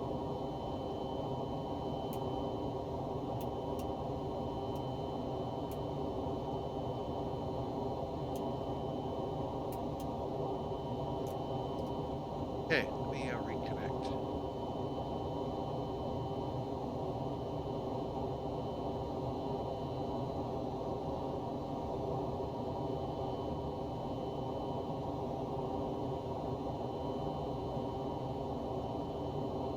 What the heck?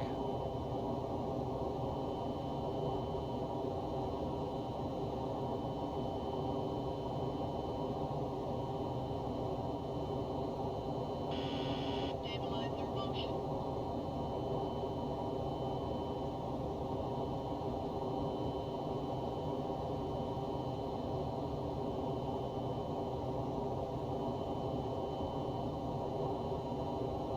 All right, now I'm not really sure what's going on. This.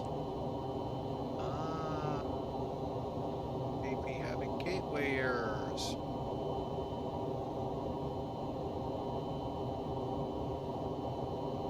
That's what it looks like. All right, folks. Well, we're going to stay offline. Actually, if anything,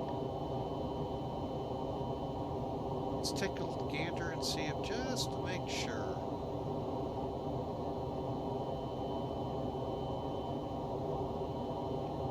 And real quick, Chicago went down. Okay. Gonna quickly file a flight plan here.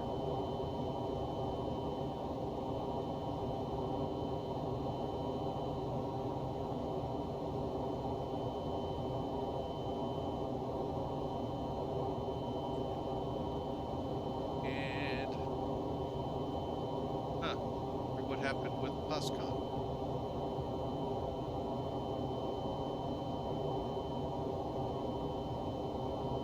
Okay, folks, well, we're changing gears. We're coming over to VATSIM, probably coming into Dallas being up, but that's okay.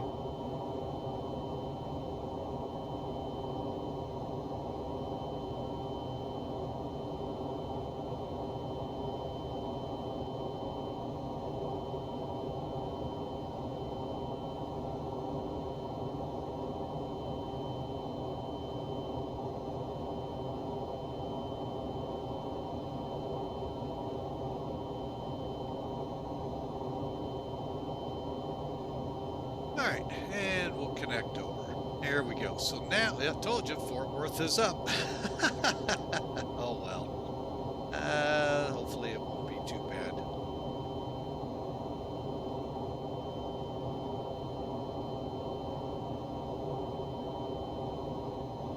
Alright, so we are now transitioned over to VATSIM. Do not know what happened with POSCON, but we're on our way. Let's do a quick down and dirty check here.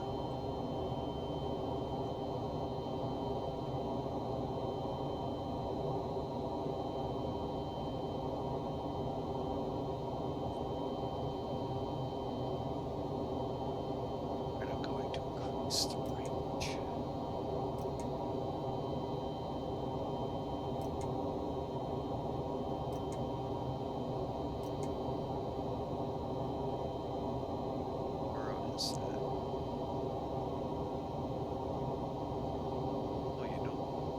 Let's go direct.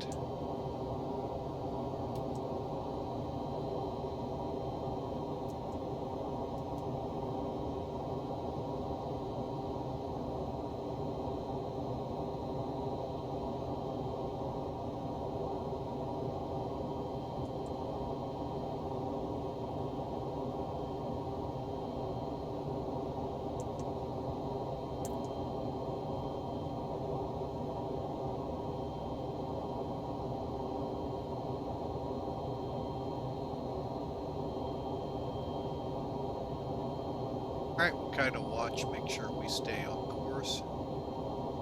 Looks like we'll top a climb at Moline, or just prior to.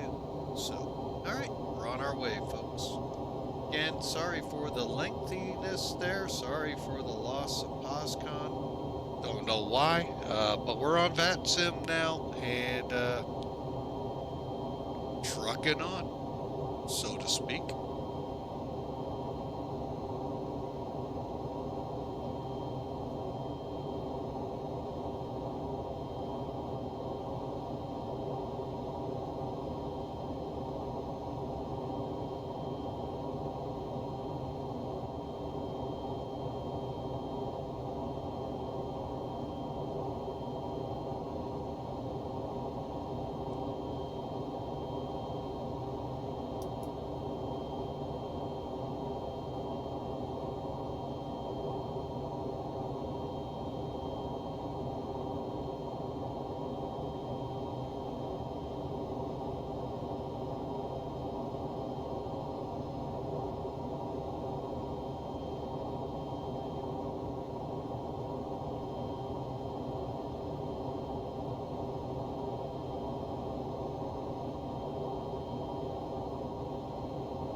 Still quite a bit of traffic out there, folks. You see the contrail? Obviously, you saw 600 there. Got another one out here. We're thinking top of climb. The way our nose just kind of came down.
Tell you one thing I think I did wrong on that takeoff. I didn't follow my prompting here to flex. I don't know if that's on here. It's something I gotta pay attention more to. That's why maybe we had more runway. Because this thing will eat up the runway if you let it.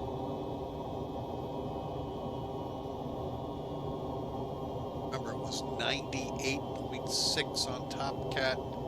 So we should have seen 97, I think it said, 7, 8, somewhere in that ballpark. I should have watched for that and didn't.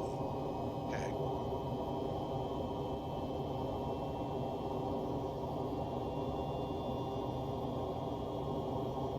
Again, it's just lack of experience with the plane, folks. I don't fly it very often. I think I have maybe 24 flights in it. So... you know, it's not a bad plane to fly, folks. It's actually, like I said, once your mindset says Airbus, it pretty well begins to make the processes a lot easier in here.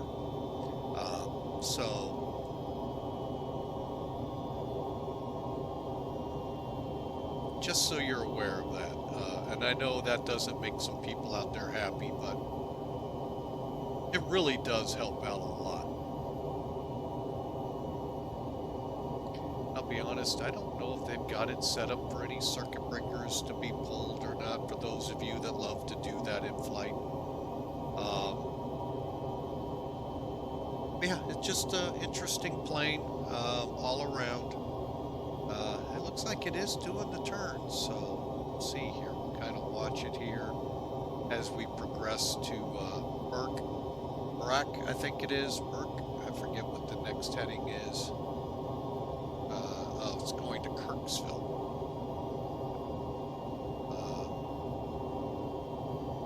Yeah, Burke. Then Kirk. And then KK51 to HITUG. And that's when we'll start probably getting told to talk to Dallas. Unless, of course, they aren't able to stay up. But anyway, folks, again, welcome aboard. Thank you for being with us today.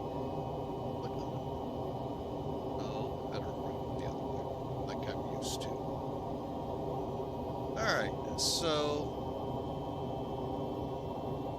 we are definitely on our way, and I hope you enjoy this flight. We do have traffic off our left rear here. Let's see what we see. Might be 606 still. I think it was 606. And we can barely see their contrail out there. That is one cool thing with the sims here of late. You can see traffic Not necessarily the aircraft itself until it gets within like 10 miles of you. But, I mean, overall, that's pretty cool. At least you see the contrail, so you know it's out there, plus TCAS and all of that. So, very cool. There you have it, folks, the MD11 from Rotate. I'll be honest, it sounds... I've got it at 50%. Unless there is a setting in MD11 in the, let's check. Probably.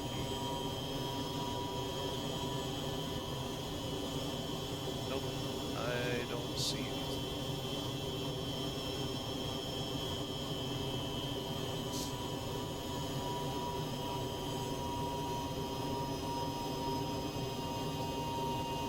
Alright, so we are on our way. I am going to put an extra screen up here real quick. Actually, no, I don't need it. I am going to take a quick break. I'm going to let some music play here in the interim. And I'll be back here shortly. Just need to use the restroom and get a little bite to eat. Be right back.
All right, folks, I'm back, and I forgoed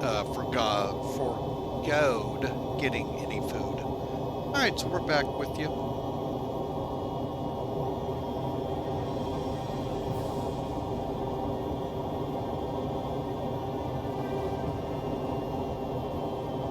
right, I really thought there was a way to control sounds. Let's see.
All right, just checking out audio, the best that I can do for now, and I've been saying that for quite a while.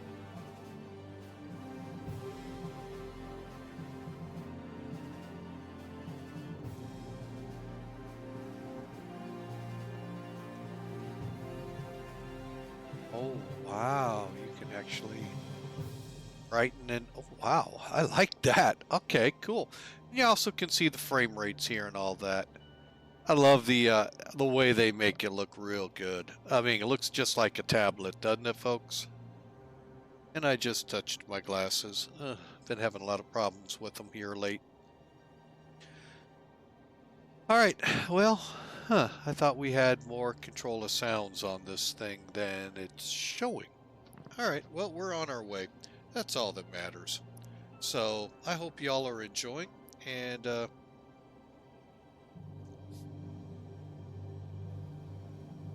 we'll keep at it here. ETA, and you know, I just realized I did not do that again. Hour and 10 minutes, so we're not too far out.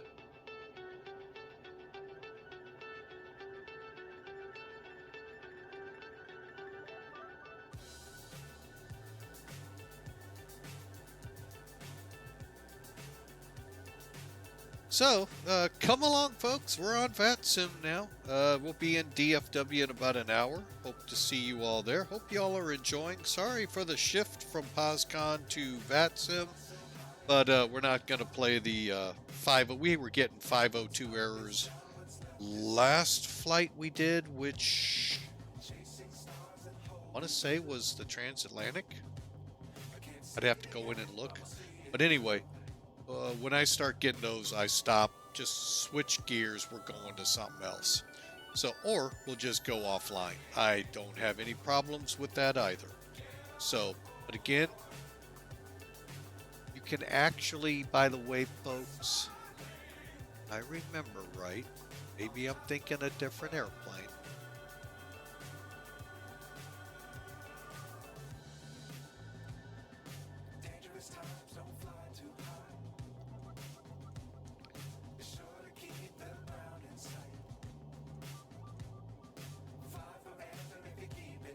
I think by doing that, I think I increased my TCAS range. So, but anyway, you can see he's back there. Let's find out his flight plan. For all we know, he'll join us down there. I doubt it. The other one's headed for Midway. Then we got one headed for actually Las Vegas. So we'll start seeing both of them disappear here shortly. All right, folks, we'll see you in a moment from the break.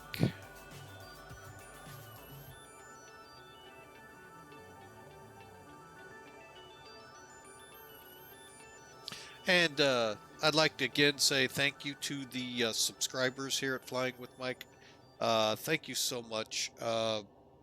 We are looking at a couple pieces of enhancement for the stream. However, I've kind of circled the wagons right now, making sure what we purchase will give us the biggest bang in the stream to help us start trying to boost more people showing up. And that's always been the problem here, and I am really working hard to get that to come up. So any suggestions you all have, feel free to pop them in Discord. All right, and I just put a link to Discord there, and I was just telling our subscribers, folks, if you'd like to be ad-free during the ad break, they were still watching and all, no interference from the advertisements. Quickly subscribe. It does cost $5 a month. That's a Twitch thing, not a Flying with Mike thing.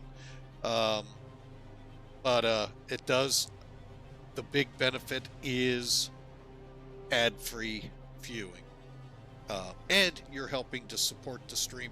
Because right now I'm circling the wagons more on purchasing not purchasing aircraft and scenery, but looking for tools to help the stream. And the big one, two big ones I'm looking at. Not so much the microphone. That's, I think, pretty good here with the Arctic Cat that I'm using headset. Is like, we'll just say potato voice meter, I think, or voice meter potato. I don't know the way it's worded. That to help with the mixing of the music and the sound better. And there are a couple free things I'm trying to track down how to look at and see if I would first be able to kind of understand how to use them. And one's from Stream Elements. I probably could find one from Streamlabs. I see it advertised every time I get my stream digest at the end, and I just never have been able to click in because I'm always at work looking at it instead of at home where I have all my passwords and all, so I can get in and look at it. So, but anyway, if you have suggestions, folks, I don't care where you put it on the Discord channel. I would love to see it, check it out, and if you don't mind, tap you to understand how to use it. Because while I understand tech and I've got a really good tech person usually behind me, they're out and about. Day before we go to the hospital with my youngest so she can give birth to her baby. They're out and about getting the last minute details set up because she'll be staying with us for a few days afterwards. So yeah, it's that time, folks. So, beyond that, folks, I really do appreciate y'all. Both the followers. I mean, I understand. I mean, money's tight right now. Inflation's high in the country. The economy is on a very precarious teeter-totter. It won't take much to throw it either way. And yes, the autopilot is on. I know, you're going, Ma, you're the captain. You should have known that the autopilot was on. Again, I don't fly the plane that much, so. But it is fun, don't get me wrong. But anyway, folks, back to the subject at hand. Any suggestions for how we can improve? I'm looking to get two things. Viewer retention and more viewers to the channel. So I'd love to hear from you. Discord's our greatest place, and it's in there.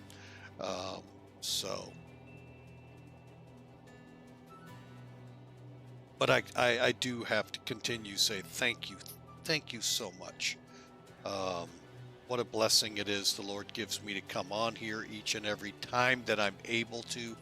I know my time has been, well, I've taken liberty that during Lent I backed down my schedule of flying on stream, not necessarily offline, off stream, but I backed it off to give more time to the Lord. That's what we're supposed to do.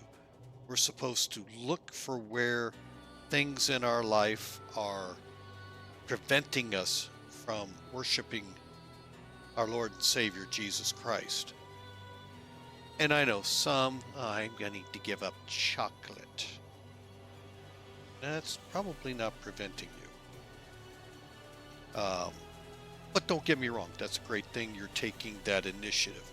But I am, like I said, I want to make sure my streaming isn't interrupting my time to worship God, because God is what blessed me with the little bit of talent I have here to come on with y'all, impart some knowledge, and have a great time with y'all. It's His blessing altogether, not me at all, folks. Ask Hawker, I did not even want to come on 3 years ago because I didn't think there would be a following.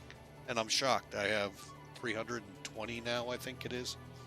What I'd love to see 13,000? Of course, everyone would. But then that's a level that's going to be hard to keep. You know what I'm saying?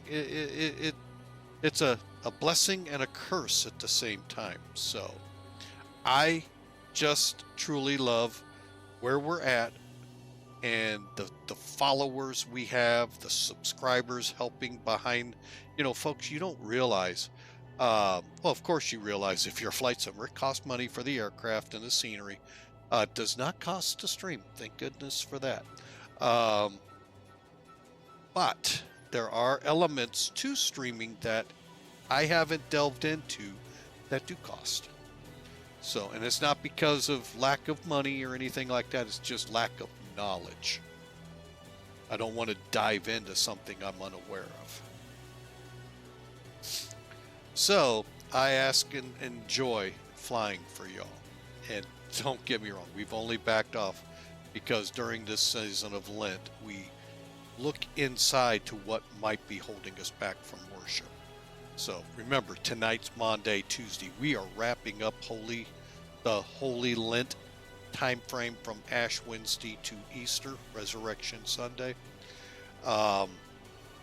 And it's starting tonight, right now, Passover, when the Israelites in Egypt painted their doorsteps with blood of the firstborn of the unblemished lambs across their doorposts. The destroyer would come through. That was one of the 10 curses on Egypt, the last one. And that curse would jump each door that had the blood of that first or that unblemished lamb, leave everyone fine and there. But if you didn't have it, the firstborn of everything, animal, livestock, person, firstborn, gone. To include Pharaoh. So, I mean, you can watch the movie Moses with Christian Bale.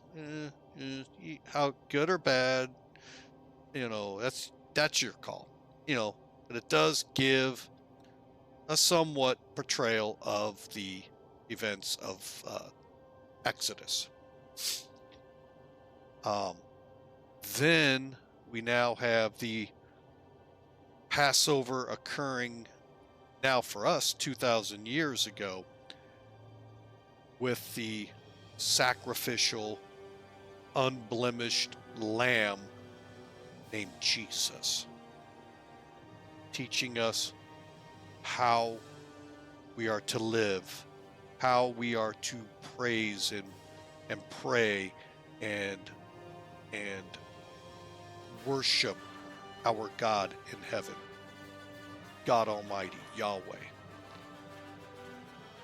Jesus, his Son, only begotten Son, given to us to save us from literally ourselves, but from this world. For the world was already condemned, folks, and Jesus came in to save us. He wasn't here to save us from Rome or from the Democrats, or for some of you who think the Republicans are so bad. He wasn't here to save us from any of that. He was here to save us from sin. If you get a chance, watch the TV program The Chosen. First, just watch the first season. I believe it's still on Netflix for those of you that are subscribed, and don't lie, most of you are. It's still there. Episode 7, I believe it is. About midway towards the end. Oh my gosh, what an inspiring scene of John 3:14 or 3:16. But not just John 3. The interaction between Jesus and Nicodemus. Oh my God, it will tear you apart. Really well done. And today, still one of the most talked about scenes. Now, there are a couple of others that came along that they'll bring tears to your eyes. Tears of emotion, of a blessing that Jesus was bestowing on that character, that the character of Jesus was bestowing on. I mean, it was just such well done, well written, well executed acting and all, just phenomenal. Check it out, folks. And if you go on to their app, it's free, folks. Other people's are paying for it. So it's not like you pay for it. We're paying it forward so you can watch it free. You don't have to sit there and go, well, they're going to suck me dry of all my money. And I know there's a lot of people out there that think that's what the church is all about. No, it's not. You freely giving, folks. God is imparting on you, not the church, that you should give. But you don't have to.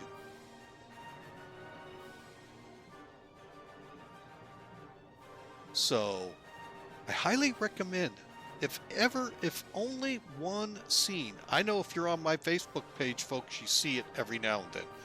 And when it comes up, I just sit there and go, wow. Just simply unbelievable that what God sacrificed through Jesus Christ for us to come to Him, and what Jesus, God-man, sacrificed for us for sin.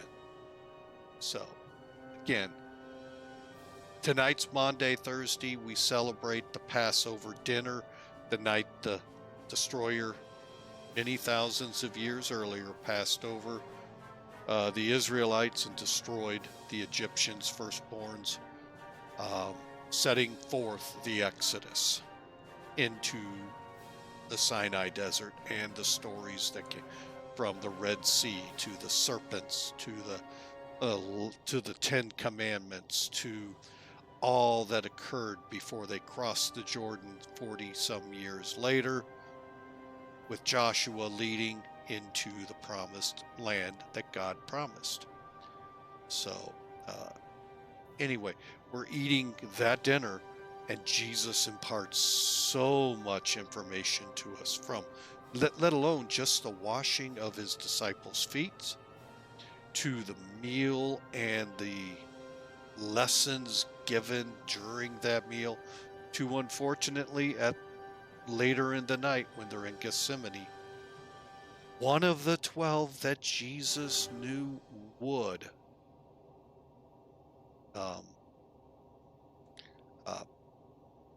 basically turn him over to the authorities. Thank you, folks. So, tonight is that night, Maundy, Thursday. Tomorrow, I heard a news guy say we commemorate. Oh my gosh. Yes, we remember, but commemorate? Oh my gosh, Good Friday. Paggerboo, thank you for the follow. We sure appreciate you coming aboard. It's awesome. Peg you, bro. Welcome. No, folks, crucifixion is not something we want to commemorate.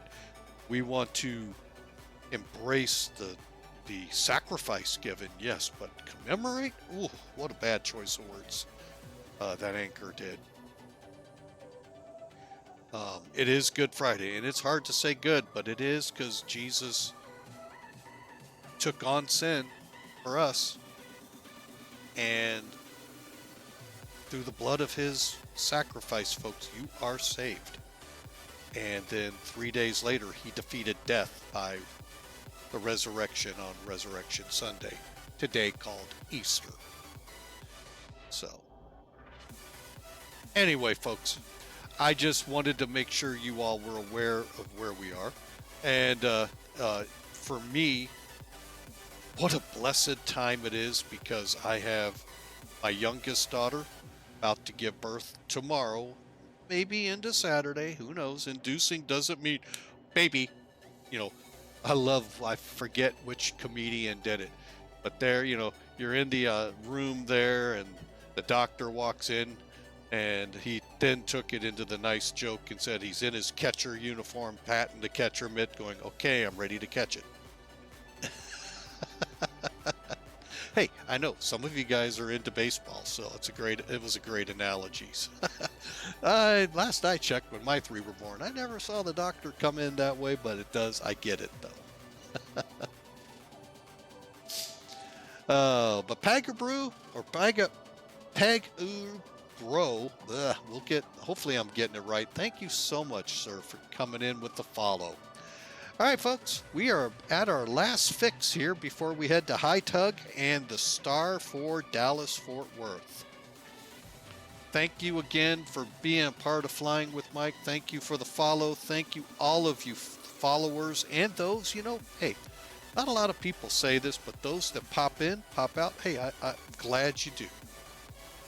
Welcome aboard. And since we do have some new people, a little bit about me. Obviously, you can tell I'm a Christian, but I do have a private pilot's license.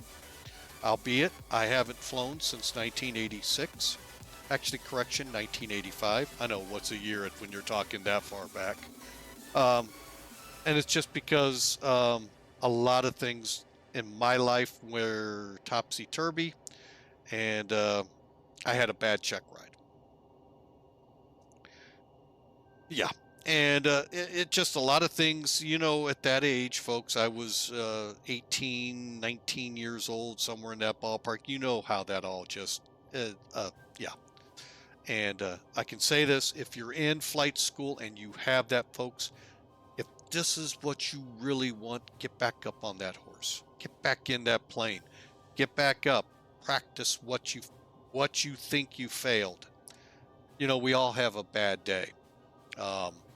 And you got to just get back on the horse and grab it by the reins and go for it.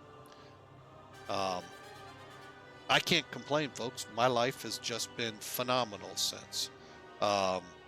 We had our ups and downs. Don't think it was all unicorns and rainbows. Oh, no, no, no. We've had our ups and downs. But I can tell you right now, God has blessed my family and blessed me through my family immensely. 3 great daughters, a granddaughter, soon to have 2 more enter the world. Like I said, the one tonight or tomorrow, Saturday, and at any time between now and the 15th of April, our 3rd one. So, I can't sit here enough and say, even though I would have loved to have been that airline pilot that as a kid, it's all I wanted, folks, to fly 747s. I ended up flying a truck and also fighting fires. I can't complain. So, anyway, so I do have my private pilots. About 23, 24 years ago, maybe even 25. Anyway, late 90s, I started flying either 98 or 2000 from Microsoft, and was able to at least fly in this capacity since then. I've flown in 2000, 2002, the best sim Microsoft ever made, 2004. Yes, to date, still the best. And FSX. And then, yes, through that long hiatus, I had a couple of computers. Finally got a really good computer for FSX till I ran it somehow. Well, I know how. The guy behind the stick here, behind the microphone, didn't have enough memory, and the memory, it actually went to 0, unable to even start the computer. So, got a new computer. Hawker 125 had been hounding me to try X-Plane again. I tried it, and I'm not going back to the dark side. So, been wanting to do that for many years, but the time I tried it with FSX, did not like it. Now, it's phenomenal. I mean, it really is. The scenery, everything changed. And that's kudos to Austin and his team. So there's what you got here, folks. And I think you'll enjoy X-Plane. I know the Zebo is probably the best 737 mod out there. It is about as real as you can make it for a sim. There's a couple components we could always say, well, why can't we have this and that? But is it affecting the actual operation of the plane? No. But it is downright, in my opinion, better than... Why do you keep doing that over here? Interesting. There we go. I have no idea why my laptop keeps doing that. But it's the most comprehensive 737, and I thought PMDG was. But this outdoes, to me, PMDG. And it also outdoes it in the fact that it's free. Tolless came along, and they've got spectacular Airbuses. And they're trying to do, I think, all of them. A220, 320s, 19s, 21s, the whole caboodle. But, you know, they are really phenomenal products. So, and, you know, take a look at this rotate. I mean, what a plane. It is a good plane, folks. Some say kind of complicated. Not really. I think there's a couple of things missing. Just, again, I'm just going by past versions, but that may have been integrated in other systems within here that I'm just not remembering or understanding. But this is a phenomenal piece of software here. So, a few questions that I have about it, but again, it's nothing to say don't buy it. My gosh, I tell you to go buy it. Especially those MD11 heads or Mad Dog heads. This is a great one for you. And I know Mad Dog doesn't stand for MD11s. Come on, Mr. Flying with Mike. I know, but it does start with MD.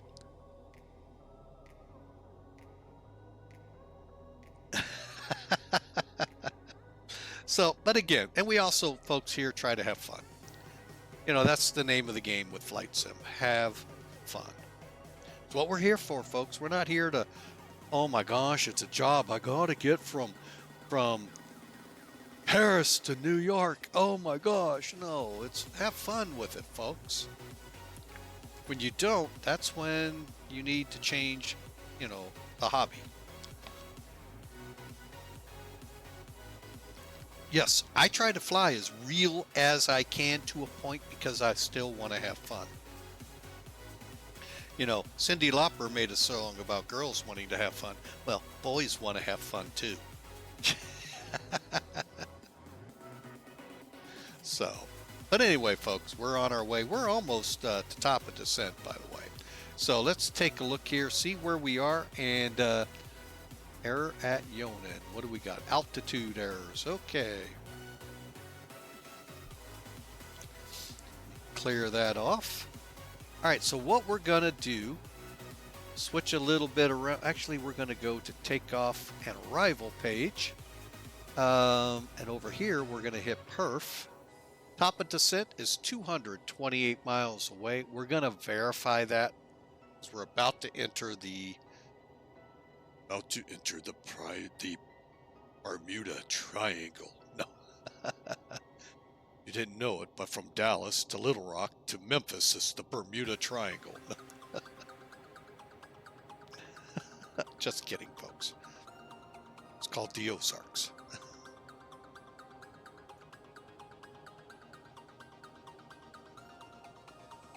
All right, I'm just getting some coffee in the veins, folks. Got to get wound up even more.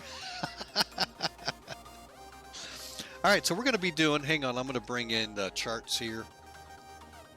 Hang on, let me get a better view here. There we go. That looks so much better.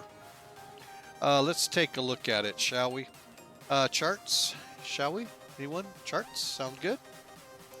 All right, so here we go. You see the Seaver for arrival. Whoops, you did, till I, that loose nut behind the wheel, click something.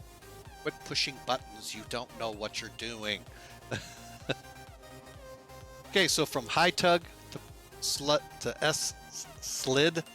to please, Chemley to switch. All of this is not to scale on here, but the neat thing with charts, you can put it in as an overlay and you can see, you know, see it with it overlaid, and then them is where it catches up. so you can still kind of see you're on here, but you get the drift. I'm going to get rid of it because it's very, very hard. All right. Now, when we get to switch, we need to be at 290 knots. That's what I'm going to do with this on perf. Let's go over here. Where we said? Oh, switch. 290 and flight level 270 fits right in with it. That'll be fine. Then we go to them. Them will be on this chart, so we could be just showing the chart, not everything around it. 290 above 2100 or 21,000. Seaver 270 between 13 and 16. Let me bring us up a little bit. And 14.5 works for me. That fits right in between there, folks. Bridge 250 and 11.5. Again, getting us closer to the bottom number. Us 9,000. That's between the numbers. I'm fine with that. 240. And hey, Yabbit. Oh, sorry, Abbott. But Yabbit. 6,000 feet. And if you didn't know that, folks, little comedy from Abbott and Costello. I know some of you are like, who? Really good at routine. Check out their baseball routine. Who's on first? And of course, now I found what number 1 means. Of course.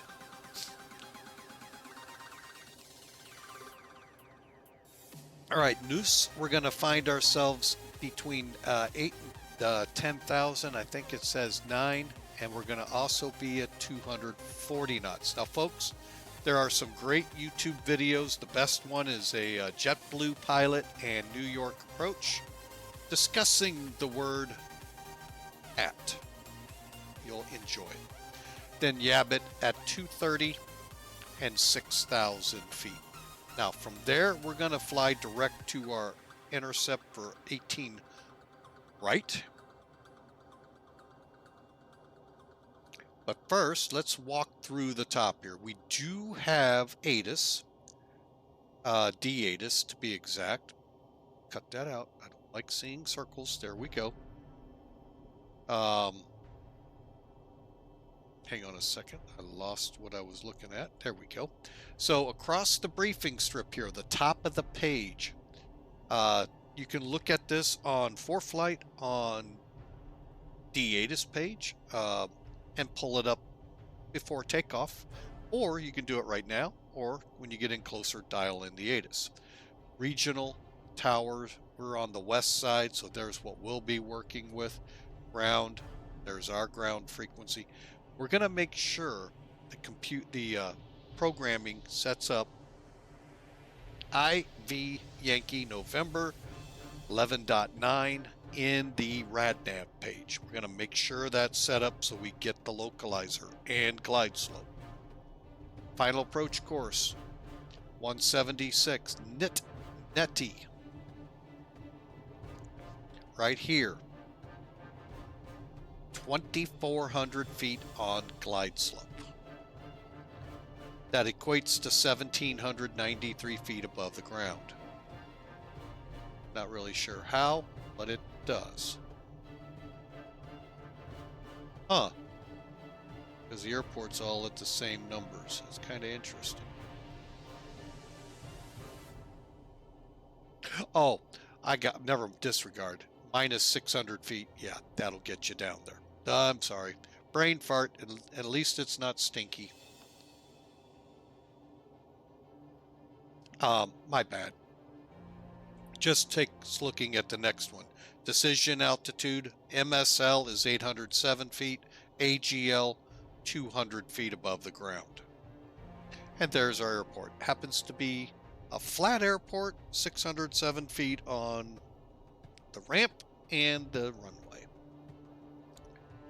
Okay, below that's our missed approach. Hopefully you've been reading it. Basically, it's a climbing right turn to intercept heading 250 off of Maverick, and then out to intercept the, I forget what it was.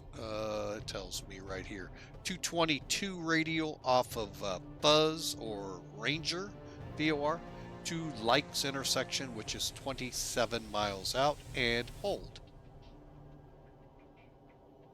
Okay, we're going to come in on Eichel. That's 19 miles out on the localizer. We're going to go to Johan, Legri, Netty, right on in. Okay. Down here, it's going to tell us roughly around 4,000 feet at Eichel, 3,000 feet at Johan, and over to Legri, and then we make our descent via the, I just wait for the glide slope, and then it'll take me in. Unless, of course, ATC says otherwise. Okay, we've got a full boat, ALSIF 2 approach lighting system with PAPIs on the left side. I believe this airport, they are right. They are correct. And then their missed approach here. Here's your times from Netty to the missed approach. So if you're flying, and I don't know yet our approach speed, but whatever, let's get that real quick. Well, we'll get it here in a minute. But I'm going to guess right about 2 minutes, 15 seconds. I think we're going to be around 150. Do a quick check before I show you what I'm doing.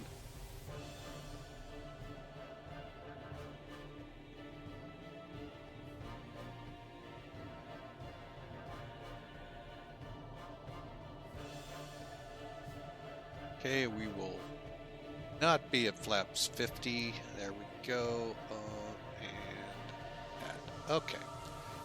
Real quick, our approach speed 160. Okay, so I was wrong. We actually can look at it. All right, so 160 will be 2 minutes, 4 seconds. Pretty simple. 849 feet a minute from here to the missed approach point. If we don't see the runway at 2 minutes, guess what? It is technically a go around. Now, in order to be able to shoot the approach, we need 200 feet or better overcast broken, and we need an RVR of 18 or 3/8 of a mile visibility. Any of these parameters, 200 or higher, basically 3/8 of a mile or higher. If an RVR is showing 18 or higher, we're good to go. Otherwise, we switch to Cat 2, Cat 3, and bring it in auto land.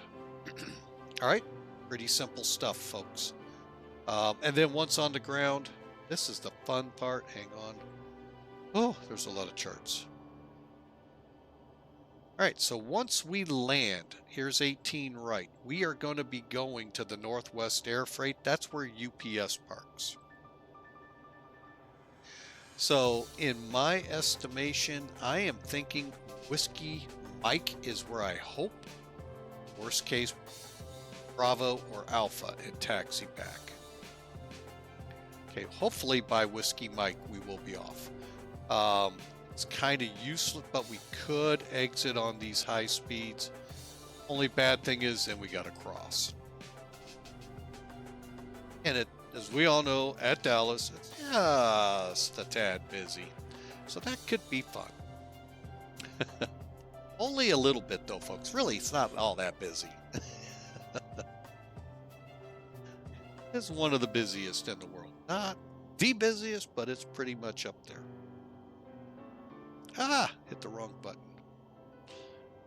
Boy, my mom would be smacking my hand. You quit touching things. All right, kick that out real quick. We're down to 140 miles. Here's where I'm getting it from right here, folks. Real quick, how did I get my landing speed? Top Cat is the animal for that. All right, so let's just make sure my numbers are correct. I've got my cheat sheet up. I've got Top Cat, where are you hiding? There you are. Okay, so I am estimating my landing to be 492. That doesn't sound right. Nope, that don't sound right. Hang on, folks. Oh, that's how about 459, 341? We'll go with that. We'll just put a 9 on it. All right, let's redo it. So let's do an update on the weather. Coming in 18 right, there's our information for it. Slight slope, not much. However, we do not put that in on this. Takeoff. All right, so over here, we're looking at, these are our numbers, 162, 157. Actually, we are looking at a 154. Let me put that back. Okay.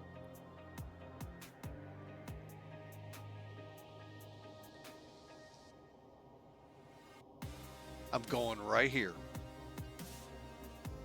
All right, so once you've filled this out, hit auto 180 at 9:23 and 30:08. You know what? Stand by, folks.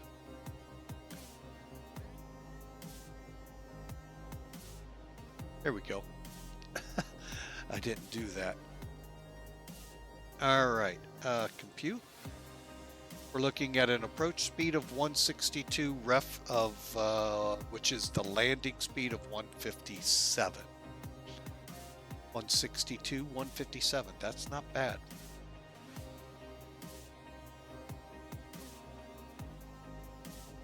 See, 162, 157. Don't know how to use some of these things, but here's our flapping speed and length of the runway and height. All right.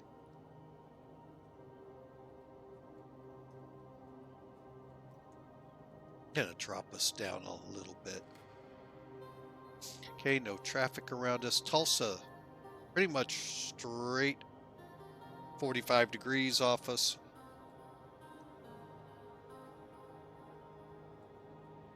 And we're ready to bring this thing home. All right, let me see where we stand in reference to, what did I do with that page? Put it over here? Nope. I don't know what I did with that page. All right, I love when things, you know, it's what happens when you're live on Twitch. Let's just do that real quick. Yeah, we're about to come into Dallas. Who's been up for about an hour and a half. Hopefully we'll stay up till we land. If not, we'll deal with it. Hang on.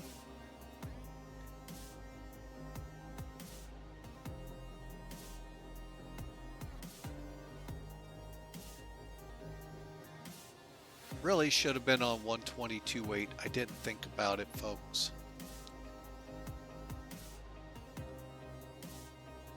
All right, 122.8. Now we're on the Unicom, and we're set up for them. Let's see. What's do we have anything lowered? And we'll be on information Charlie. We'll tell them we're planning 18 right.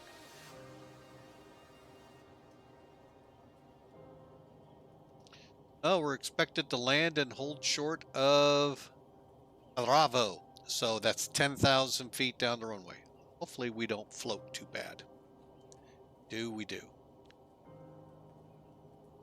All right, and that's good. All right, so Charlie and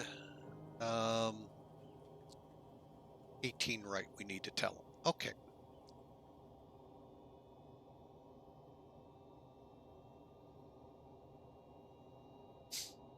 Here we go. And we probably knew it was coming that quick. 35,175.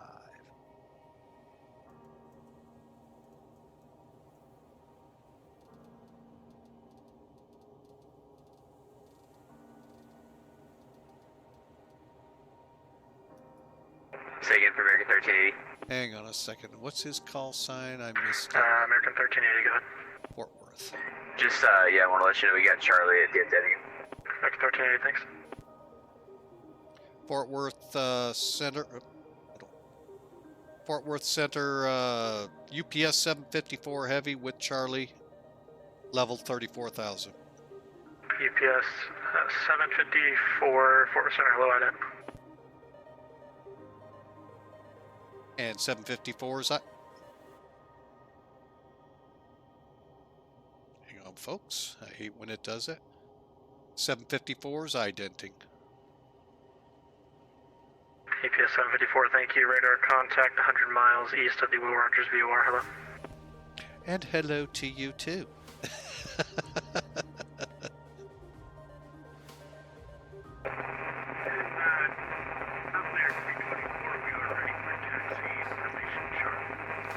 All right. 324, runway 17 right, taxi via Kilo Echo Let's Golf. see. A lot of traffic showing up here. Let's just see. Not that one.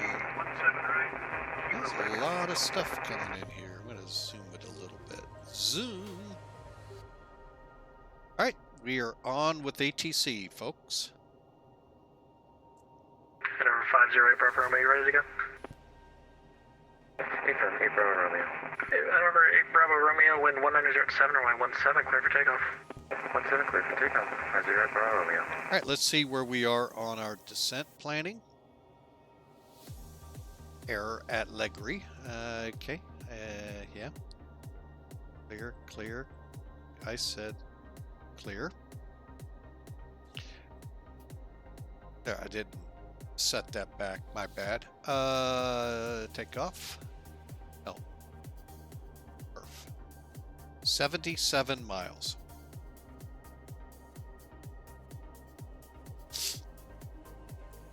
Again, sorry for the sniffles, folks. Allergies are still kicking me in the butt.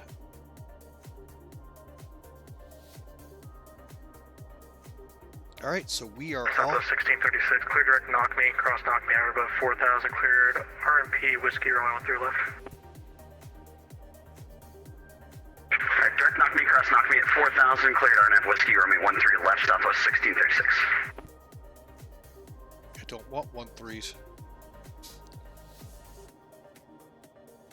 American 1626, climb maintain flight level 370, correction, yeah, 370, thanks. 370, American 1626.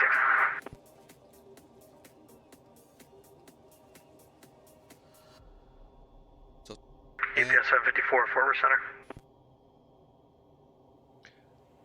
Fort Worth is UPS 754 Heavy. UPS 754 Heavy, the bridge is wrong direction. Are you able to accept the Seaver 4 arrival today? Yes, sir, we are. We actually have that planned for 18 right. Totally forgot to look for that in my flight plan. UPS 754, no worries. You are on the Seaver, though? That is affirmative. UPS 754, thank you. Descend via the Seaver 4 arrival, DFW landing south, and you said you want a 18, right? If possible, sir, so we could head easier to the UPS ramp. UPS 754, you can expect that. UPS, understand. Seaver 4, 18 right. Thank you, sir. Thanks. And center, good day, Southwest Lord. 1349, ready for taxi, and exiting 24, and exiting Southwest 2478. Southwest 1349, runway 13 left, taxi via Bravo. All right, I am going to go ahead. Can you confirm which runway did you say? Southwest 1349, runway 13 left via Bravo. If you just let me know if you need someone else. Runway 13 left via Bravo, Southwest 1349. And Southwest 2478, runway 13 left, taxi via Bravo, follow company. Follow company via Bravo, Southwest. Where is Southwest parking there? 2478. Wow.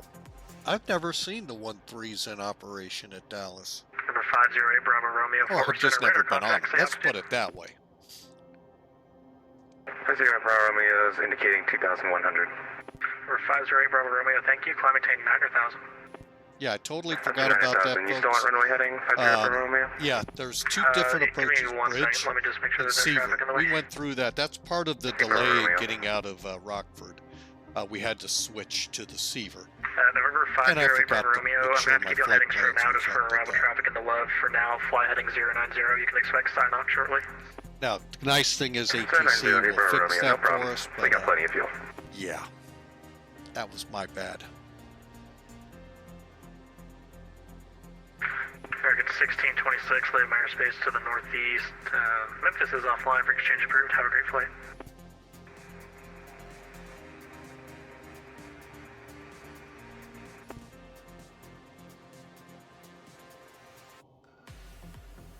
All right, so let me just get a little situational awareness here. Center American 1380 is leaving flight level 370. Yeah, and I even showed bridge here. Yeah, I just realized my audio is off. American 1626 going over Unicom. Appreciate the ATC. Have a good one. American 1626, no worries. Thanks. Have a great day.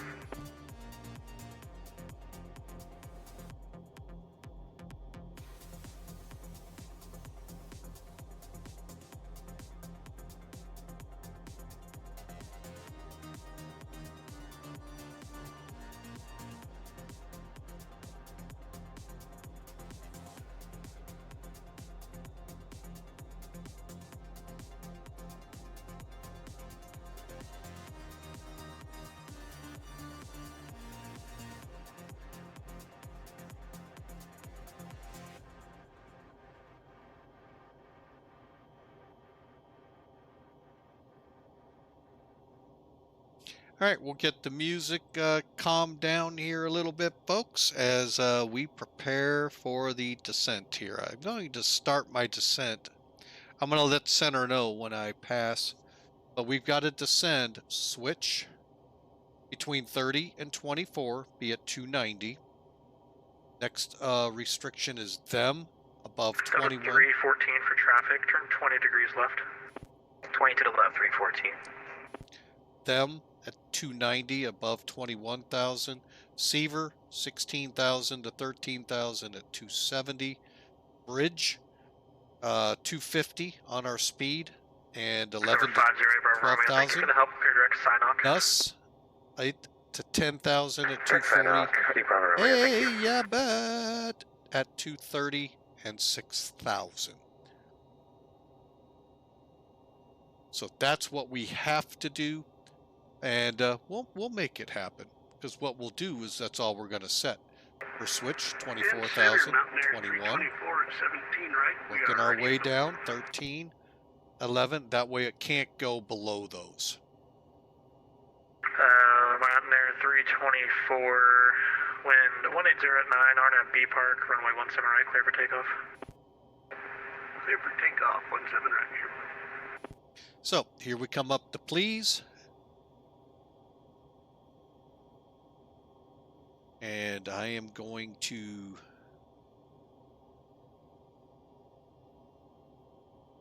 Forward center, November 1, Charlie Alpha Papa's holding Foxtrot, ready to go. Number 1, Charlie Alpha Papa, wind 1806, gust 13, make left close traffic, runway 16 at Foxtrot, clear for takeoff. Left close traffic, and runway 16 at Foxtrot, clear to take off. November 1, Charlie Alpha Papa. And number 1, Charlie Alpha Papa, report midfield downwind. Okay, midfield downwind with intentions, November 1, Charlie Alpha Papa.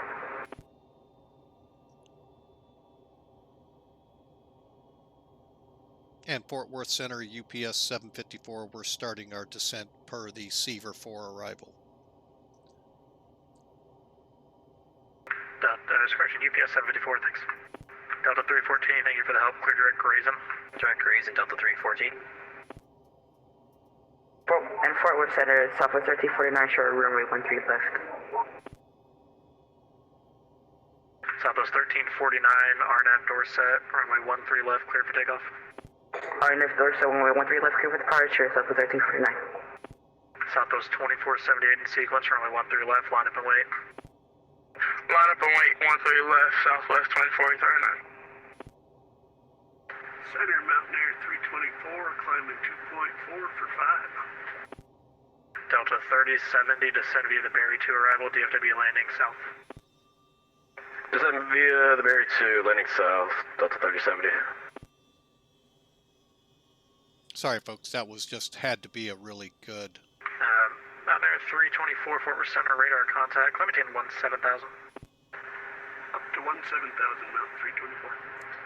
The only other thing that kind of annoys me, and it's just a slight annoyance, it's the windshield. Yeah. Oh well. I mean, it gets so dirty sometimes, it's ridiculous. I don't know if that's a... Whoa. Did we overshoot? We did. All right, so them is above 21,000 and 290.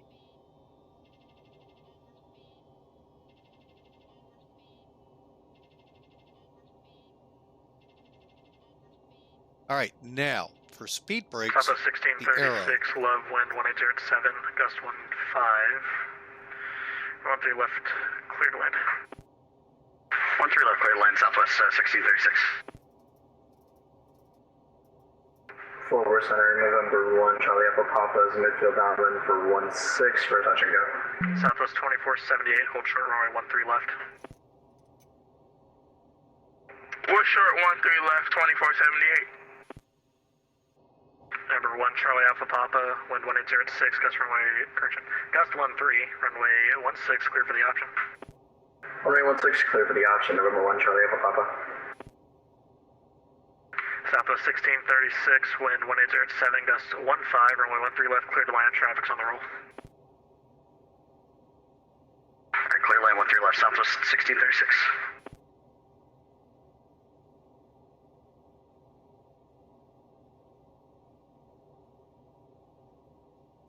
All right, just doing some things here. I may get really quiet here, folks, as I make sure this plane is flying like it's supposed to.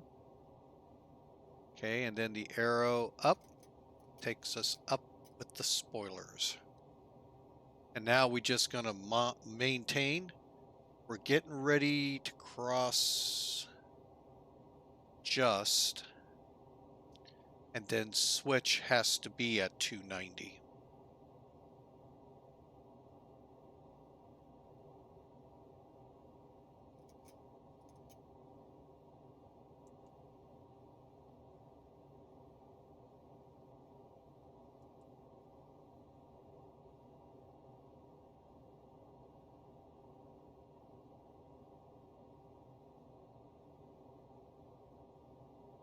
And Fort Worth Center, Southwest 1339, correction 1349 with you at 3,400. Southwest 1349, Fort Worth Center, hello, radar contact, maintain 8,000. Maintain 8,000, Southwest 1349. Sorry about that, Center. I don't know, it just happened. My plane just kind of decided it wanted to go straight down, so I guess that happened. But would you like me to refile, or could I just run with the old flight plan? Who is that? Sorry, number 1, Charlie Alpha Papa. Number 1, Charlie Alpha Papa, if you're still doing pattern work, you can just taxi via Bravo Foxtrot again. Just let me know when you're on short, please. Yeah, for sure. Thank you. Southwest 1636, we're on the go. There's traffic lining up for some reason. Southwest 1636, roger. Wait, was I not supposed to line up? Left turn heading 090, maintain 3,000. Left 090, 3000, Southwest 1636. Ah, the fun of...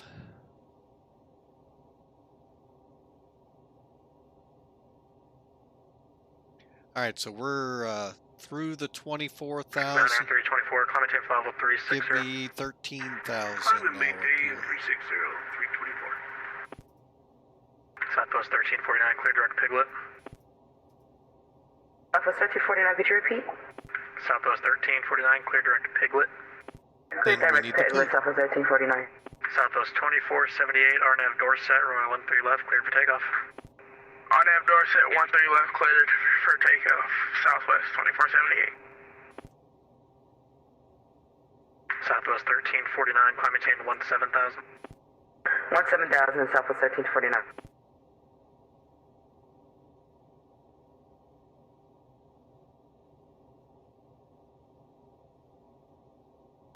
Forward Center Boxer 2-3 on the grid that Will Rogers with November I-4 to Jackson. Okay, and as soon as I cross Boxer them, 2-3.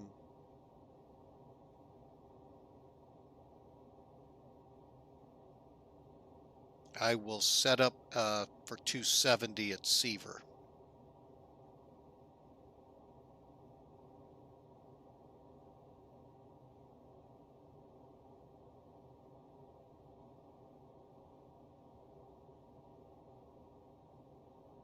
Southwest 1636, turn left heading 040. Left 040, Southwest 1636. All right, there we go. Headed to them, 270, folks.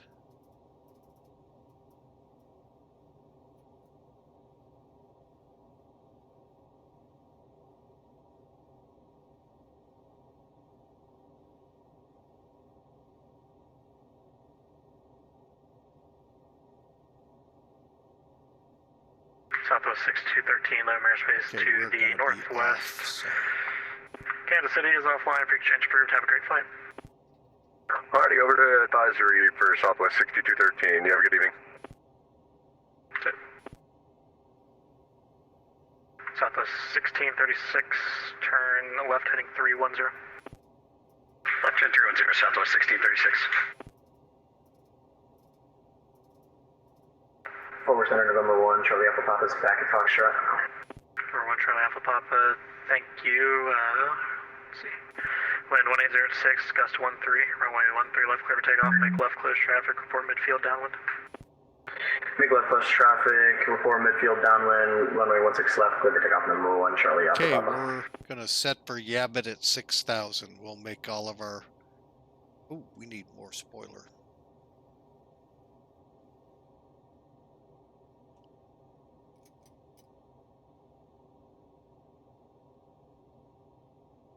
Fort Worth Center, Southwest 2478 is here with you 4,000 for 5,000. Southwest 2478, Fort Worth Center, hello, climb maintain 17,000, clear direct Piglet. Clear direct Piglet, climb maintain 7,000, Southwest 2478. I mean, Southwest 2478, correction, 17,000, please.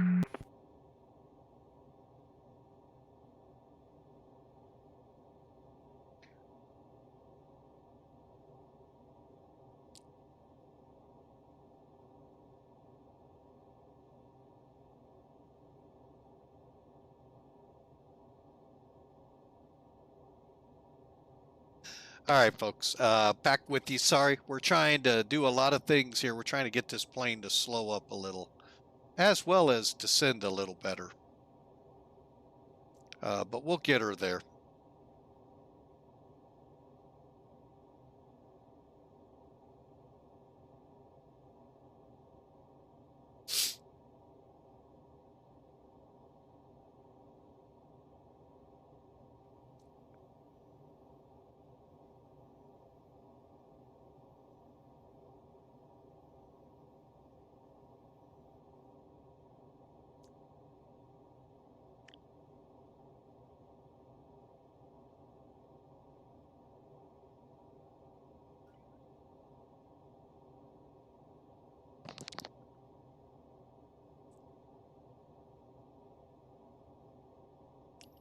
All right, well, Southwest 1636 with the airfield in sight.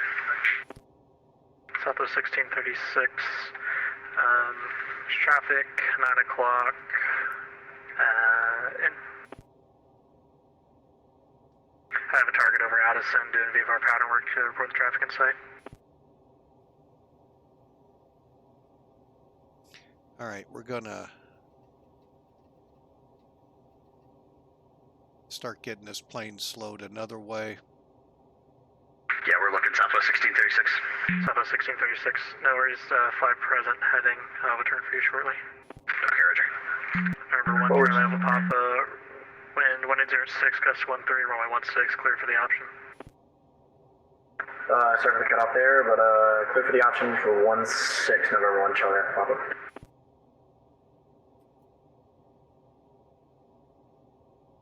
See if that helps us. We'll watch this Center descent. American 1380 requests the ILS 13 red.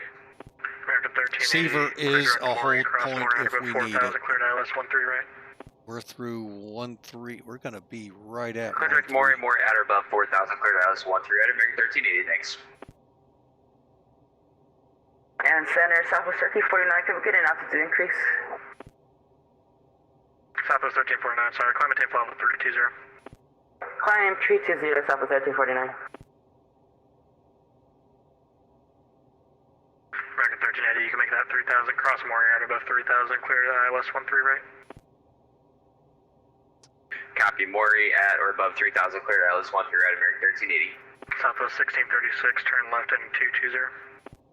Left turn 220, Southwest 1636.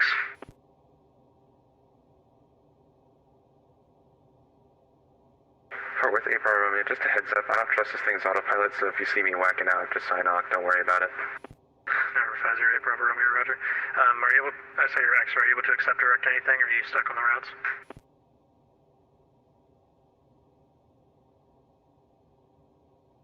Okay, folks, with what I just heard, you shouldn't even be on VATSIM then, till you're comfortable with what you're working with. And yes, we've run into troubles, and that's when I disconnect, because I don't need him, because he's got so much working into this airport. We don't need to be a problem. Same if I start into frame rate issues. I disconnect. I don't come back up because I'm so elite that I have to be on ATC. Okay, we just crossed Seaver. Boxer 23, stand by. And I need to get us stopped in our descent. Boxer 23, runway 17 right, taxi via Delta. 17 right, via Delta, Boxer 22, you get the end. And you're going to be right. Southwest 2478 requesting climb. Southwest 2478, climb maintain flight level 360. 360 Southwest 2478. Southwest 1636, 7 miles.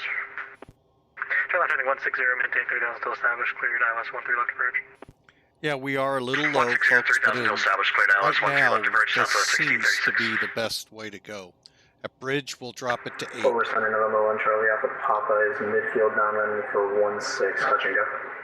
Number 1 Charlie Alpha Papa, thank you, and 1806, Gus 13, runway 16, clear for the option. Runway 16, clear for the option, November 1 Charlie Alpha Papa.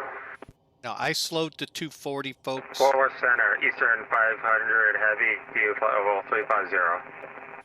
Because some Eastern 500, heavy forward center, I'm going to be logging off here shortly, so you can just stay with us under the Unicom. Have a good day. some ACAR programs out there will gig you for being over 250 at 10,000 feet. UPS 754, clear direct Drake, cross Drake at or above 5,000, cleared ILS 17 left approach.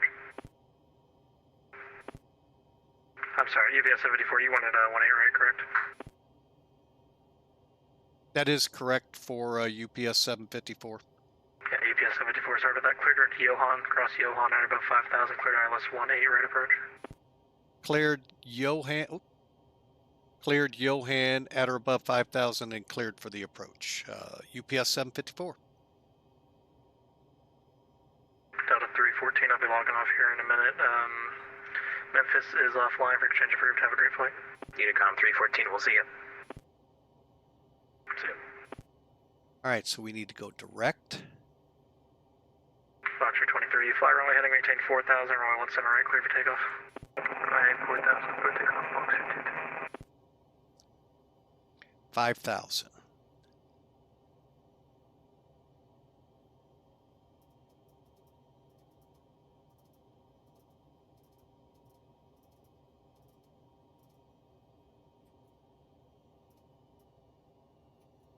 Okay, we are starting down, and I am going to get down to an approach speed that I can handle this plane at.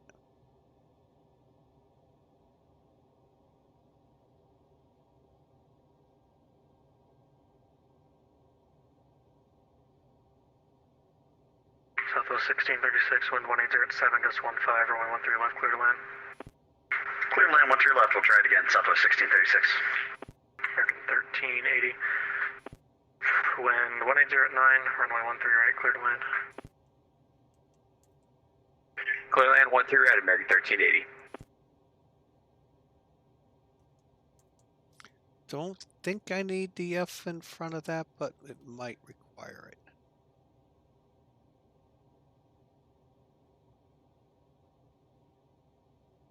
We need IVYN. IVYN.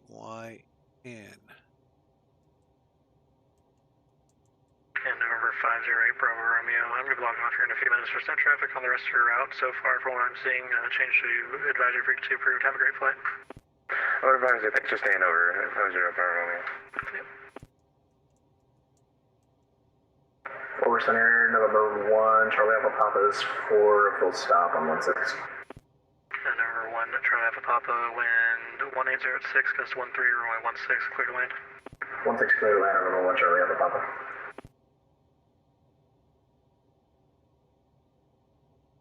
Mountain Air 324, you'll be leaving airspace to the west. Albuquerque is offline. Frequency change approved. Have a great flight.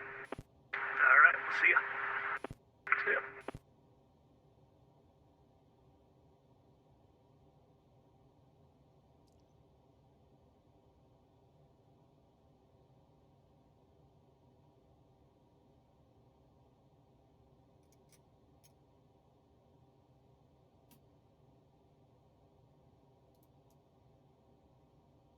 Officer 234,000.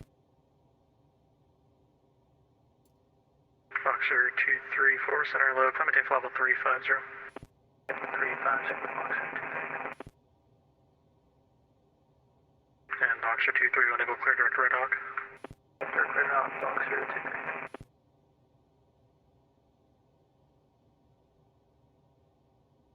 All right, folks, we're all programmed up. We're just waiting for the localizer to be coming alive, and we're all set to come in. Let's take a look here. We're down a lot lower. See how she looks.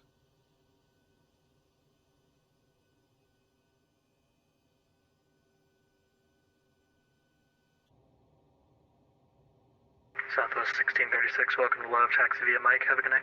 Via Mike, Southwest 1636, good night. Yep. Number 1, Charlie Alpha Papa, exit left or right when able and taxi to the ramp. Have a good night. Exit the ramp, left or right when able. Just November 1, Charlie before Alpha Papa, taking the 2. localizer, I plan to Southwest 1349, slow you'll to be 180. leaving airspace to the west. Albuquerque Center is offline. Frequency change approved. Have a great day. And if he goes offline, that's fine.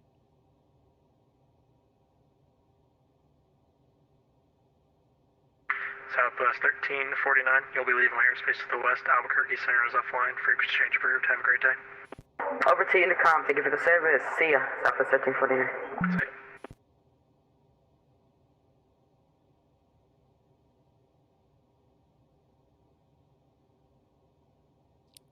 Southwest 2478, you'll be leaving airspace to the west. Albuquerque Center is offline. Frequency change approved. Have a great flight. Over to 2.8, we'll see you Southwest 2478. See ya. All right, we're back. I didn't think he called me. Oh, no, we're not 2 hours out. Oh, Lord have mercy. If we were, we'd be back at Rockford. My wife was getting an update on the times here, folks. Air Force 4034, Center, I'm unfortunately closing here in a minute. You can monitor server Unicom 122.8 for that. Have a good day.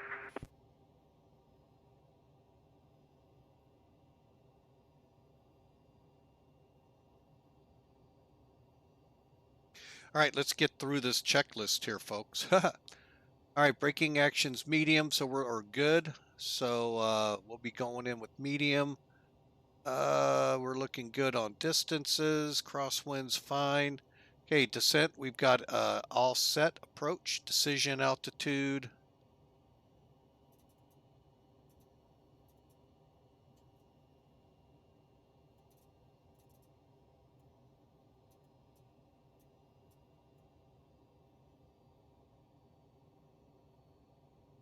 And seatbelts are on, altimeters are set, and here we go.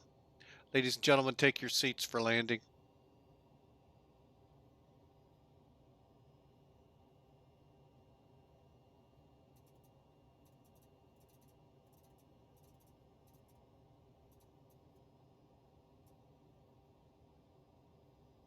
Still no localizer yet. Delta 3070. Center, I just got a quick situation. You got, can you get that? Center, you got stepped on, go for 3070. Delta 3070 to maintain 8,000, expect runway 17 center. Spec 17 center down at 8,000, Delta 3070. Center, when you're able, I got a question. What? If you, like when you get off, if I were to fly again and it were to be like uncontrolled like this, do I still have to follow flight plan? No, you can just take off. It's up to you. You can just stay on 122 point the new CTAF over in Addison. I don't know what it is off the top of my head, and just make position reports like normal. But you don't need to follow a flight plan or anything. All right, thank you. I did not know there was new CTAF control. Where is that? Yeah, no worries. Yeah, getting off. Thank you for the service. See you. See ya.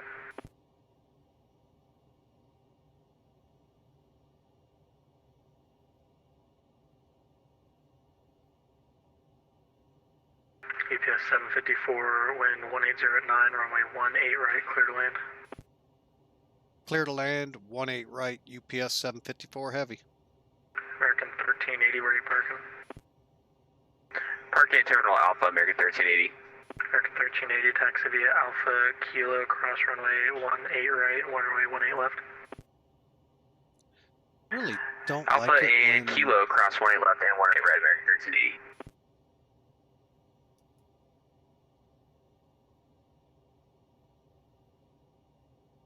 Delta 3070, descend to maintain 3000. Down at 3,000, Delta 3070. Okay, what's our descent after that? Oh, yo hand.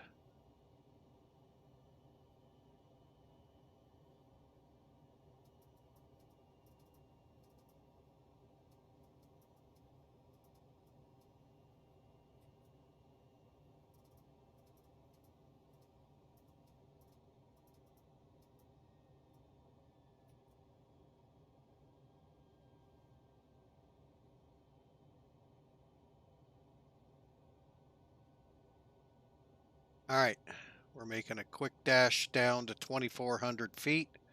So we're at Netty at the right altitude. We'll go to flap.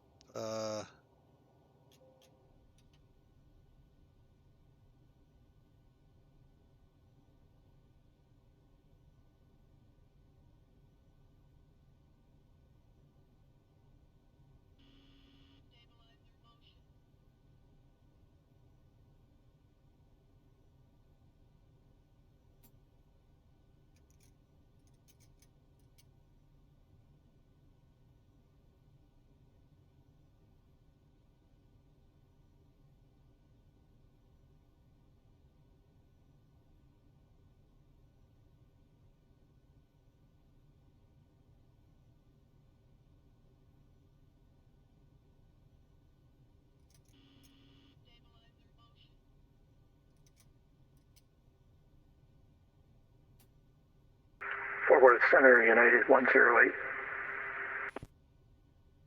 910, go ahead. Center, do you have a PDC on file for us? Yeah, I can get it sent, but I'm logging off here shortly. I appreciate that. 108.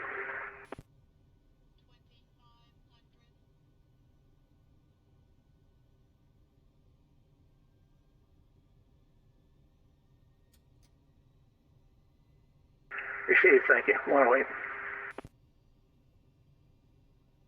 Runway in sight.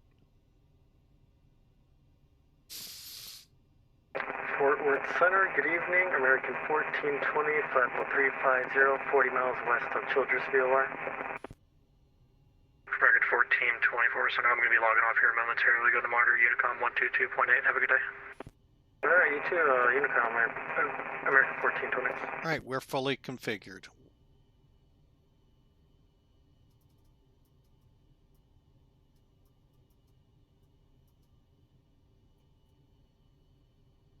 Delta 30, disregard. Okay, we're going to be hand flying this thing in.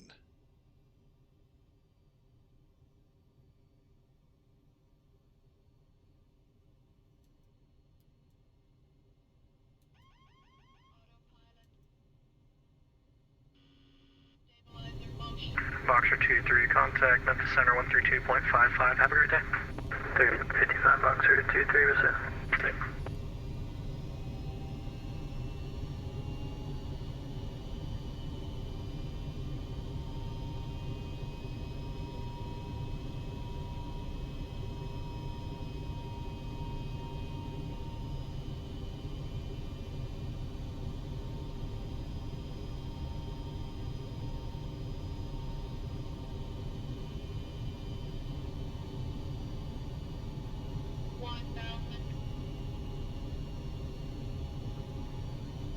Delta 3070, thank you for the help. Turn left heading 270, vectors approach. 270 is vector to the approach, Delta 3070.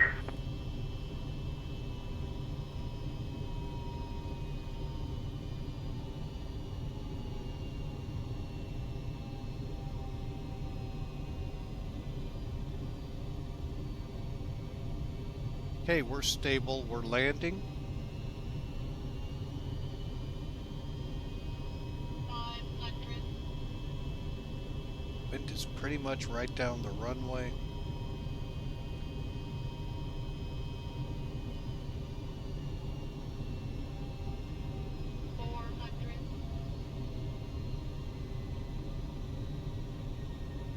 Approaching minimum.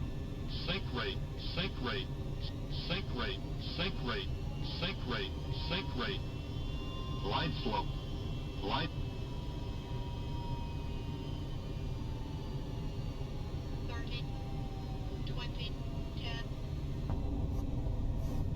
Delta 3070, you are 6 miles from Zing. Turn left heading 210, maintain 3000 till established. Cleared ILS 17 center approach.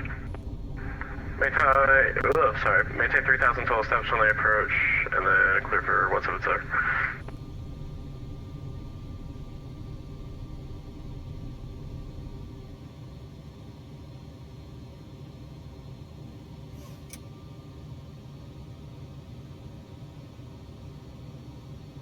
EPS 754, welcome to Dallas. Exit right when able, Charlie to the ramp. Have a great day. UPS 754 off, I believe. Whiskey Mike may be off on that. I don't have my chart, but Charlie to the ramp. Thanks for the ATC. Over is your Whiskey Kilo right there. Is your Whiskey Kilo Charlie to the ramp. Have a great day. Copy. Charlie to the ramp. UPS 754. Thanks. Delta 3070, if you need it, left turn heading 150 to re-intercept. Yes, we were 150 to intercept.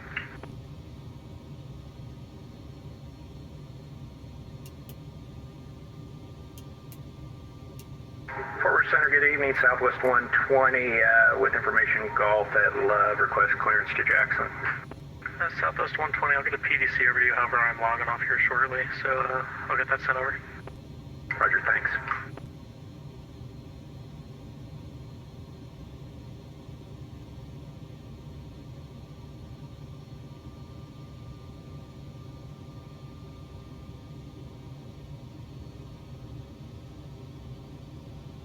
Again, folks, welcome to Dallas Fort Worth.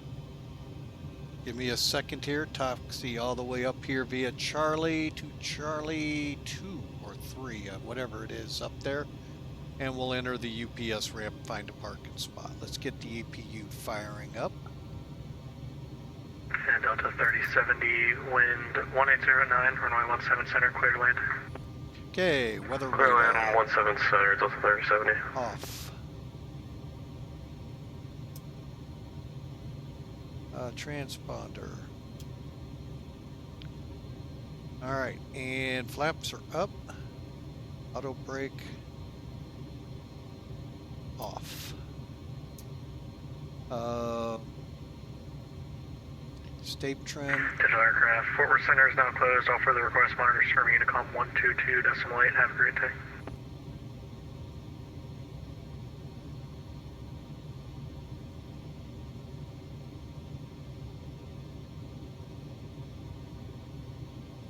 Stabilator 2, 3.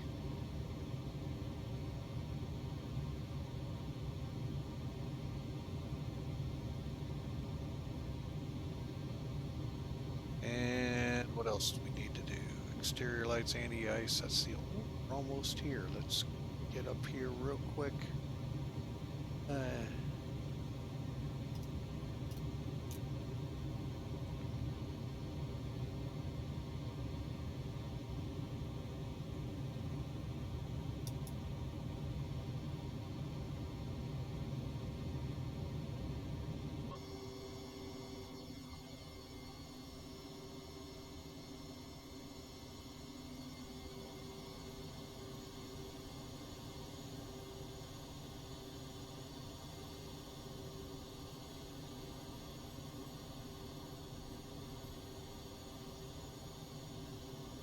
I think we'll take Charlie 2.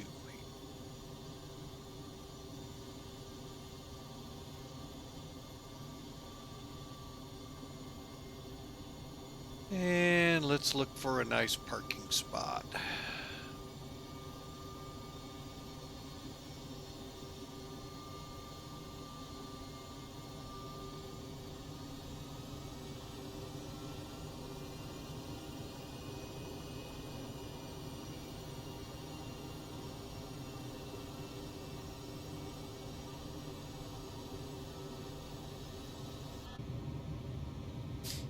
Getting a good frame rate here. Don't even want to look at it right now.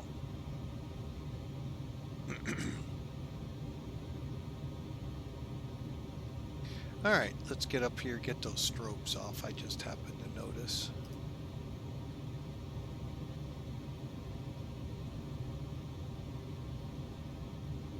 All right, and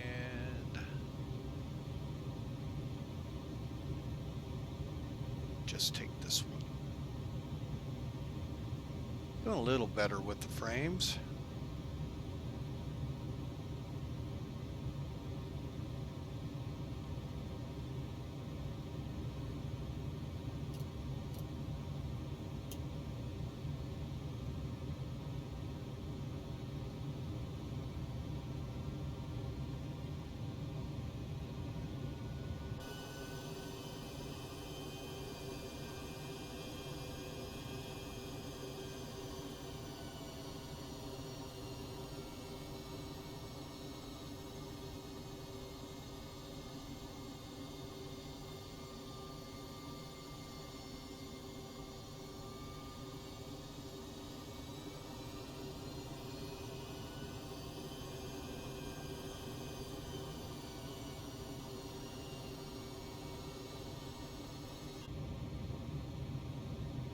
And brake set. All right, welcome again to Dallas Fort Worth, folks. All right, let me clear this off. Final checks here before we shut down. So we got the slats, flap slats up, radar turned off, transponder can now turn off.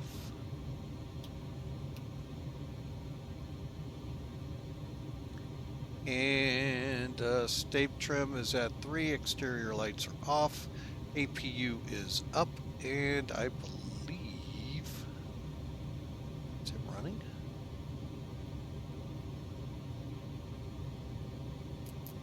Nope, I hit the wrong button, sorry folks.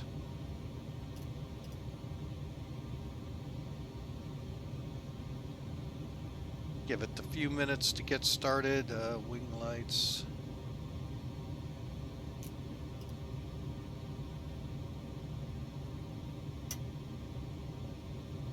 All right, and termination, emergency lights, all that we'll get in a minute. But welcome in, we'll give it a few seconds for the APU, and then start our process here. Hope you all enjoyed the flight. That doesn't look too bad. Just looking at our numbers.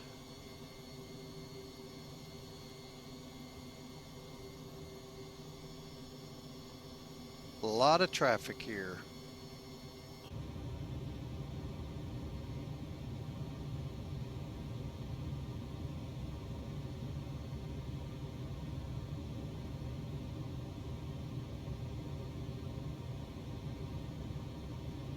All right, APU is up and running.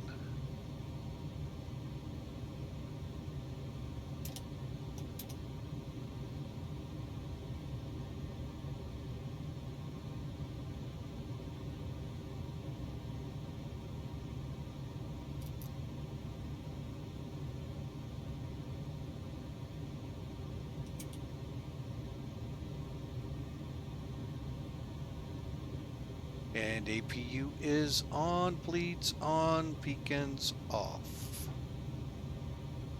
All right, there we go. Let me check out Mac Air real quick. Pending 350. We'll take it any day of the week. And it should be filed.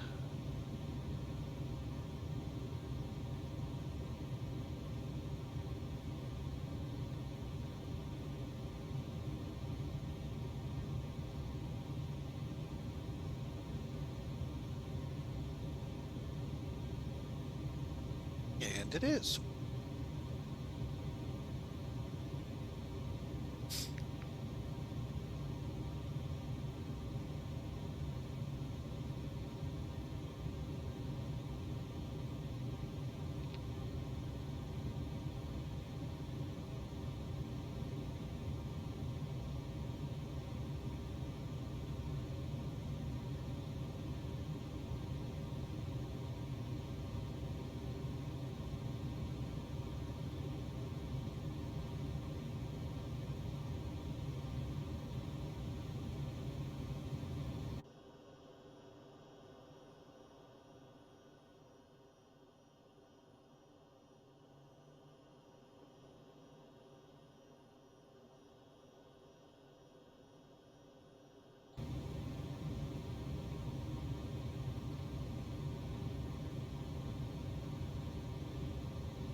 All right, folks, didn't realize I was muted still, so you didn't hear a lot of that landing. All right, 2-hour flight, 674 miles, 14.5 on the kilograms of fuel. Landed with only 1.3 Gs at 363 feet a minute. Really, it felt a little rough, but hey, 147, we're pretty close to VREF. Finally, the numbers. Wow, we did pretty good. Little to the left, that's fine. 11,000 feet down the runway. Ooh, we'd been in the grass the other end. 1,135 feet down the runway. We're right in the landing zone and right on the aiming pad. That is really good. 24 feet, call it 25 feet left of the center line. You know, it's good. 150 foot wide runway, so that's good for us. 7 for the pitch, and you can see all the rest of the metrics. Really, in my book, that's a good landing. Really, really good. All right, so I hope you all enjoyed. I am going to try, no promises. We're going to try replay. Possible. Gonna first button up the plane.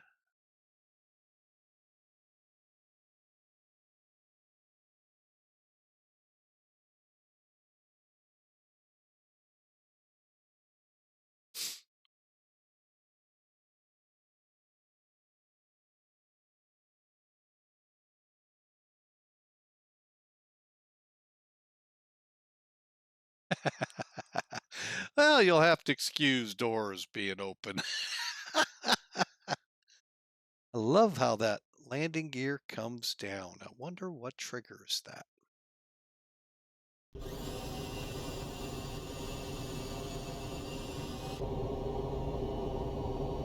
All right, let's get some appropriate end music rolling here.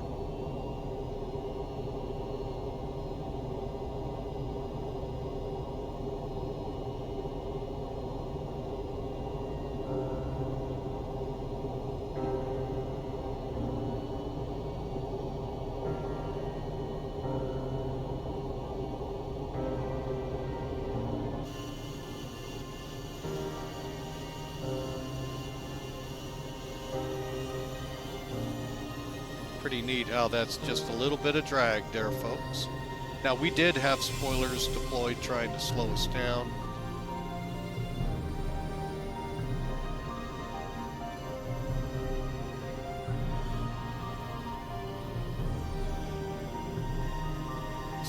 All right, let's just watch it here.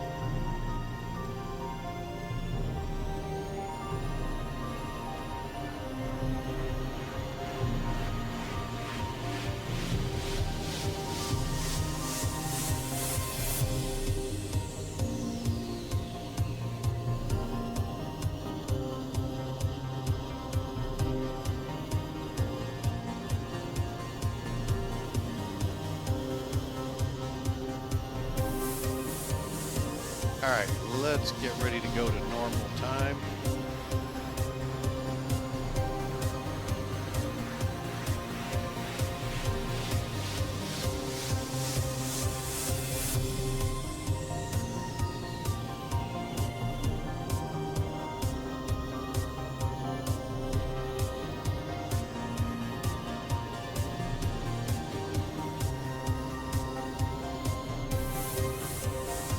Folks, that was really, that looked pretty good to me.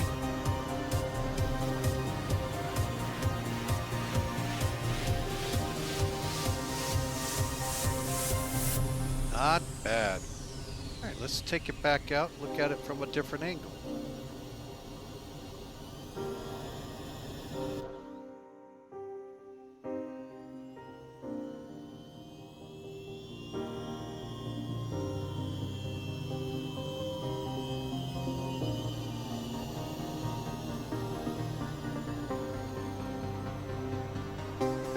Wow, that was a really good landing, folks.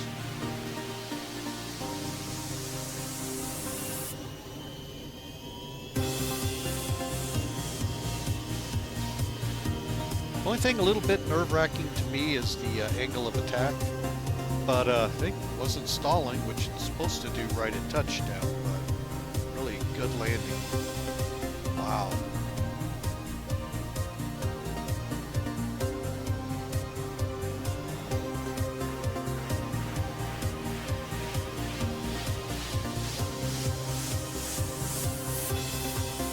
Other than the flaps not in the right position. Looks good.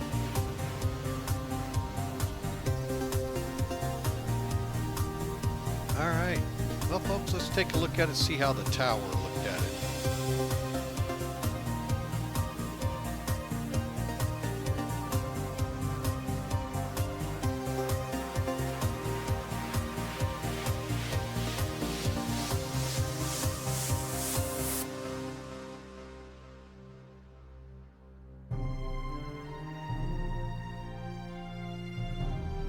Well, I'm going to have to say that was a pretty good landing. All right, folks. Well, hope you all enjoyed that lovely 2-hour flight out of Rockford, Illinois to Dallas, Fort Worth with our friends over at Millennium Aviation in their cargo division. Folks, if you're really looking to join a VA that's not full of a lot of rules, but yet just enough to make it simple, check MacAir out. Last flight we flew was the destination of the month with them, and that was from, and you can fly these, Pakistan to Bahrain. Today we were in the cargo division. Now when you join, you end up in the open division with the option to join the other divisions. So really enjoy flying with them all the time, folks. It's been a fun time today, and I hope you all enjoyed it. We're going to wrap things up. Tomorrow we will not be live. Check Discord. I might keep you up to date when we have news of a baby in our family, another granddaughter. So, y'all be safe. Y'all enjoy. Get up there, fly on the sim, or if you're so blessed, in the real world.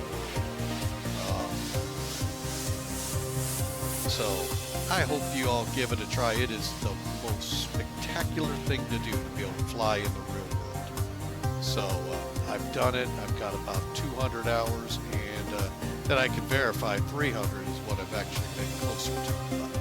And you know, if I go back up, we'll be starting at 0 in my book anyway. So. All right. Well, anyway, folks, it's been great time. I hope you have a great weekend. Happy Easter ahead of time. God bless you all. We'll see you next week.